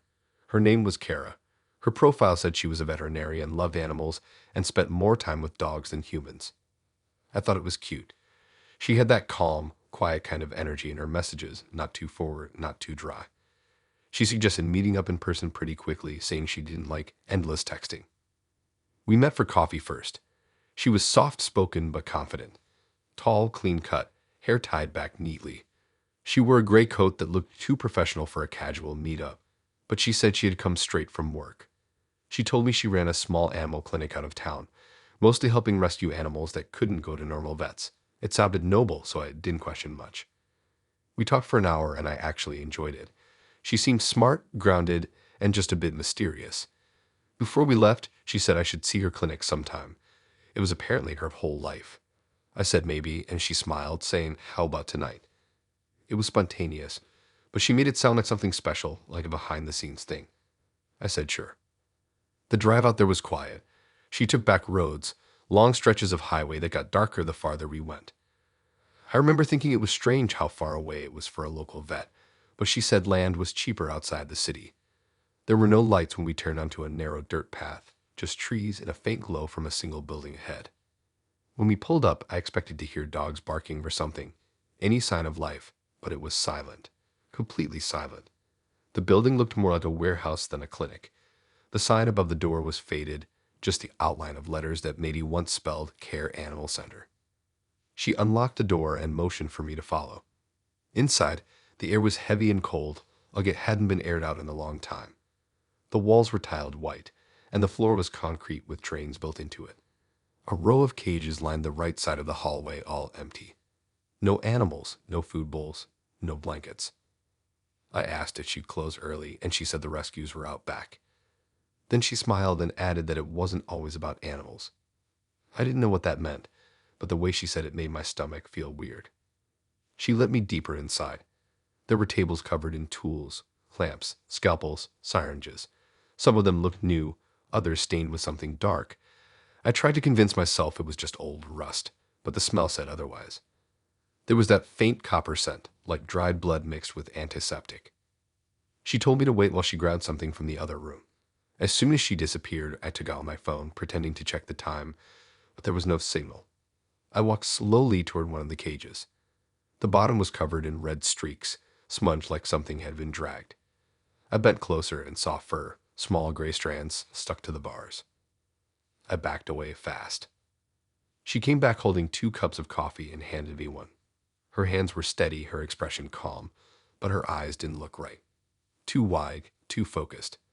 I didn't take the cup. She asked if I was scared of blood. I said no, but my voice cracked. She smiled like she knew I was lying. Then she said she'd been doing something different lately, testing new procedures. I asked what kind. She said things that could help people too. There was a sound from the back. Metal scraping, faint but sharp. I turned my head, but she didn't react. She just kept talking about how the body reacts to pain differently when it's observed. I didn't understand half of what she meant, and I didn't want to. The scraping came again, louder this time, followed by a low thump. I asked if there were animals in the back, but she said not anymore. Then she stepped closer. She reached out like she was going to touch my arm, but I pulled back. She tilted her head slightly, studying me like she was watching one of her patients. Then she said something that made my chest tighten. She said most people panic when they smell blood, but she liked how calm I was. I wasn't calm. I was trying not to run. She walked toward the far door, the one where the noise came from, and motioned for me to follow. I didn't move. She grabbed a key ring from the table and unlocked it. The door creaked open. The smell hit first, strong, thick, metallic. The room was darker, lit only by a single hanging bulb that swung slightly. Inside were more cages, bigger ones. Some were empty, some covered with tarps. A metal table stood in the middle of the room, bolted to the floor. The straps on it weren't for animals. They were human-sized. I felt my throat go dry. She said quietly that sometimes the rescue work went beyond animals, that there were things worth experimenting with. She reached for something on the table, a tool, long and thin, and started talking about how nerves react under stress. I stepped back toward the hallway. My mind was screaming at me to leave, but my legs felt heavy. Then, faintly through the walls, I heard sirens. She froze. Her eyes snapped toward the sound, then back at me. Her face changed instantly. Anger, fear, something else mixed in. She grabbed a cloth and started wiping the tools fast, muttering that they weren't supposed to come tonight. That was my chance. While she faced the table, I backed toward the front of the building. The air got colder as I moved, and I realized the back door must have been left open somewhere. I found a narrow hallway with a window cracked open above a counter. It was small, but I didn't care. I climbed up, pushed it wider, and squeezed through. The cold air outside hit me hard. I landed awkwardly, scraping my arm, but I didn't stop. I ran toward the tree line. Behind me, the sirens got louder, and the red and blue lights flashed across the gravel. I didn't look back, but I heard shouting, police voices, and her voice louder, frantic. They must have followed a tip or a complaint, maybe from neighbors or someone missing. I don't know. I just kept running until I hit the main road. Later, I found out she was arrested. They said the building had been shut down years ago, that it wasn't an active clinic at all. The tools, the cages, all part of something they were still investigating. They didn't release the details, only that evidence suggested she'd been using the space illegally for years. I still can't eat in silence anymore. I keep hearing that faint scraping sound, like something metal being dragged along a floor. Every time I pass a vet's office now, I look twice, at the cages, at the doors, at the smell of disinfectant in the air, and wonder what's behind the rooms we don't see.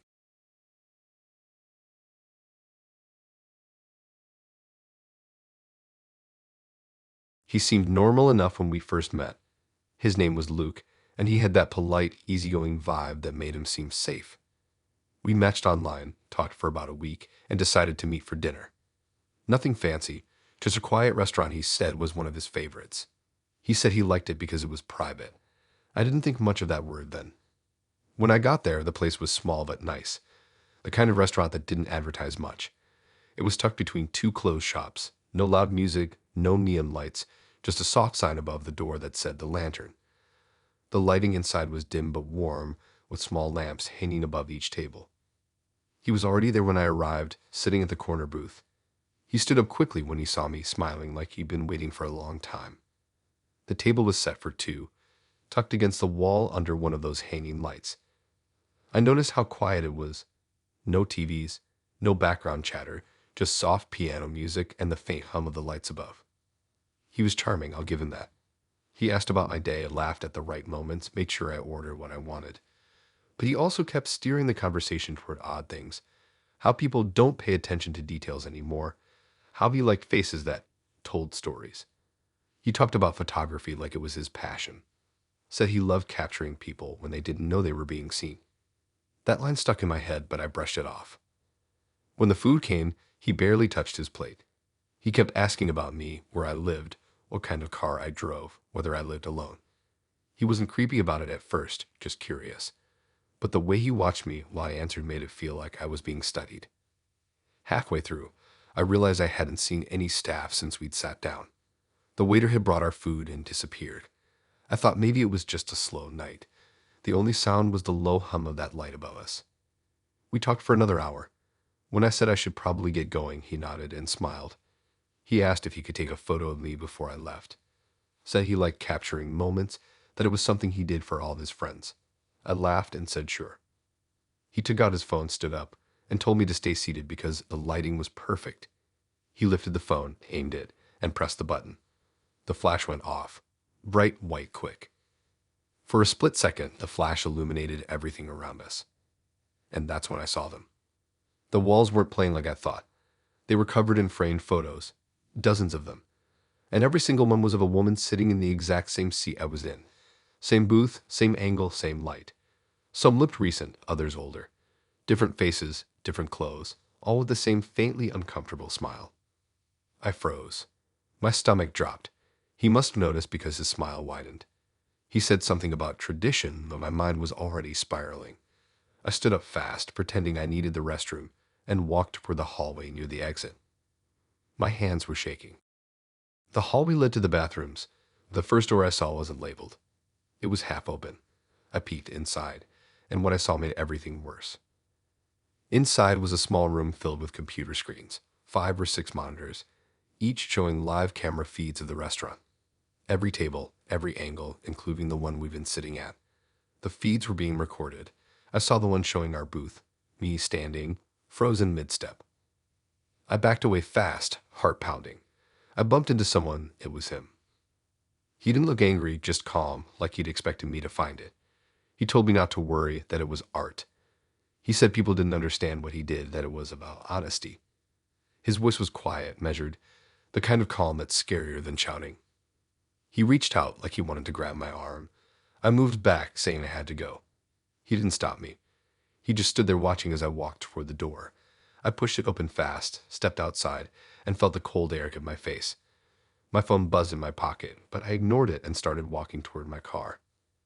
That's when I noticed 2 police cars parked across the street, lights off, engines running. One of the officers stepped out and started walking toward the restaurant. I stopped, confused. Then I heard my phone buzz again. It was a text from a friend I'd shared my location with earlier, just saying, "Stay outside." The officers walked in. I waited by the curb, unsure if I should leave. Within minutes, more police cars pulled up. They brought people out from the kitchen area, 3 men, 2 women, all wearing black. I hadn't even realized there were that many people in the building. An officer came over and asked if I'd been dining with a man named Luke. I nodded. He said they'd been investigating him for months. Apparently, the restaurant was just a front. The real owner had disappeared years ago, and the place had been operating under a fake name since. They'd found dozens of photos, real printed ones, in a locked back room. All women, all taken in that same seat. Some of the women had been reported missing. Others had just stopped responding to messages after dates arranged online. The police said they'd been tracking Luke after a tip from another woman who had escaped a few weeks earlier. I sat in the back of an ambulance while they searched the building. Through the open doors, I could see them taking down one of the light fixtures. When they unscrewed it, wires and a tiny camera fell out. The same thing happened with every single lamp. The officer told me later that there were hidden microphones too, inside the salt shakers, behind the booth cushions, even in the bathroom vents. Every date had been recorded. Every person had been cataloged. Luke didn't resist when they arrested him. He just kept asking if they'd seen his work. They shut the place down completely. The next morning, the story was everywhere. "Man runs fake restaurant to record women," the headline said. They found hard drives full of footage going back years. Some of the photos on the walls matched missing persons reports. I still think about that flash, the moment the light hit the wall and I saw those faces looking back at me. I wonder how many of them sat there, just like I did, thinking it was a normal date, laughing at the same table, completely unaware that their smiles were already hanging behind them. Now, whenever someone says they want to take a quick picture before leaving, I say no.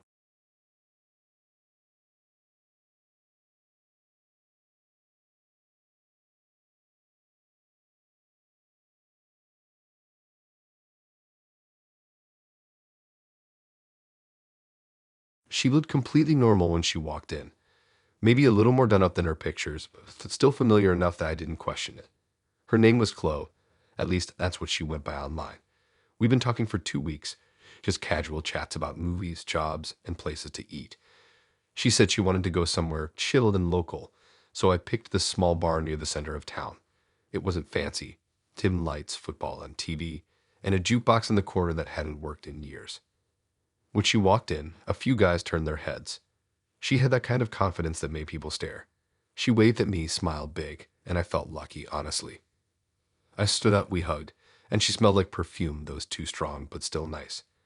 We sat in a booth near the back, and I ordered us drinks. Everything seemed fine for the first 10 minutes. But then I started noticing weird things. The bartender gave me this strange look when I said her name. It wasn't a friendly look, more like confusion or recognition. When I went up to order the drinks, he leaned over slightly and asked if we were together. I said yeah, just a date. He nodded but didn't say anything else. I brushed it off and went back to the table. Flo was scrolling through her phone, barely looking up. I tried making conversation, asking about her job at the dog shelter she'd mentioned online, but she gave short answers. She kept glancing toward the door, then toward the bar. Her eyes darted around too much for someone on a first date. The bartender brought the drinks and gave me another look, this time slower, like he wanted me to notice it. I didn't know what to do with that, so I just nodded awkwardly. Chloe thanked him, but he didn't respond. About 20 minutes in, I started realizing more people were looking at us. At first, I thought it was just my imagination, but then I caught this one guy near the pool table whispering to his friend while pointing at her. She noticed too, immediately looked down, pretending not to care. It got weirder when another man walked past our table and stared directly at her. She avoided his eyes completely. He muttered something under his breath and walked off. I asked her if she knew him, and she said no too quickly. That's when I decided to go to the restroom just to think for a second. Inside, 2 guys were talking near the sink. I wasn't trying to listen, but one of them said her name, Chloe. My heart dropped a bit. He said something about her running a scam and robbing someone last month. I froze. The other guy said she'd been banned from 3 dating apps and that she used fake names. I walked out without saying anything and stood near the corner of the bar, looking back at her. She was sitting there calmly, sipping her drink, foam face down on the table. She looked too relaxed for everything I was hearing. I went back and sat down, pretending nothing was wrong, but I was tense now. I asked her where she said she worked again. She paused for half a second before saying the same dog shelter name, but her tone didn't sound confident anymore. Then, like something out of a movie, one of the men who had been whispering earlier stood up and walked over to our booth. He didn't even look at me. He just glared at her and asked where his wallet was. The whole bar went quiet. She didn't move. Then another guy stood up, shouting that she'd stolen from him 2 months ago. I just sat there, confused, while people started surrounding the table. She looked around fast, eyes wide, but still pretending to stay calm. Then she stood up, grabbed her purse, and started to walk away, though one of the guys blocked her path. He told her she wasn't going anywhere. The bartender shouted for someone to call the police. Everything exploded after that. She tried to push past the men, but one grabbed her wrist. She pulled away and threw her drink in his face. That's when the first punch flew. The guy hit the table instead of her, but glasses went flying, and people started shouting. I backed away as 2 other men jumped in. Chairs fell, someone pulled her purse off her shoulder, and cash scattered across the floor. She screamed at them to let her go, saying she hadn't done anything. But when one of the guys opened her purse, there were multiple wallets inside. All men's wallets. IDs, credit cards, even a couple of photos. It was like evidence of everything she'd been doing sitting right there in the open. The bartender was already on the phone, shouting for the police. The guys didn't stop yelling until the sirens could be heard outside. The moment she heard them, Chloe stopped struggling. She just froze, dropped to her knees, and stared at the floor. It was like she knew it was over. The police came in fast, separating everyone. They cuffed her without much resistance. She didn't say a word the whole time. They asked who she was, but none of her IDs matched the name Chloe. Every card had a different name. One of the officers asked who came with her, and everyone pointed at me. I tried explaining that I didn't know anything, that we just met. They took my statement, asked for my phone, checked the messages, and said she was being investigated for multiple thefts tied to dating apps. Apparently, she'd meet men, gain their trust, and then drug their drinks or steal their wallets once they were distracted. She'd been doing it for over a year. Half the men in that bar had either dated her, been scammed by her, or knew someone who had. They'd been trying to catch her for months. Turns out she used the same place every time, same seat, same drink, same fake charm. The police escorted her out while she kept her head down. I watched from the booth, stunned. She didn't look at anyone, didn't even fight it. It was like she'd been expecting it all night. The officers thanked the bartender for tipping them off. They'd been following her since earlier that evening. When they finally took her away, the place was silent. Everyone looked drained. The bartender came over to me and said he was sorry I got caught up in it. Apparently, he'd recognized her the moment she walked in. I stayed a bit longer, trying to process what happened. I looked at the seat she'd been sitting in, her empty glass still there, lipstick smudged on the rim. It was crazy thinking about how close I'd been to becoming another one of her stories. Now, whenever someone suggests meeting for a first date at a bar, I double-check everything: who they are, where they want to go, and why. That night taught me that sometimes danger doesn't come walking in loud or messy. Sometimes it smiles, orders a drink, and tells you it loves dogs.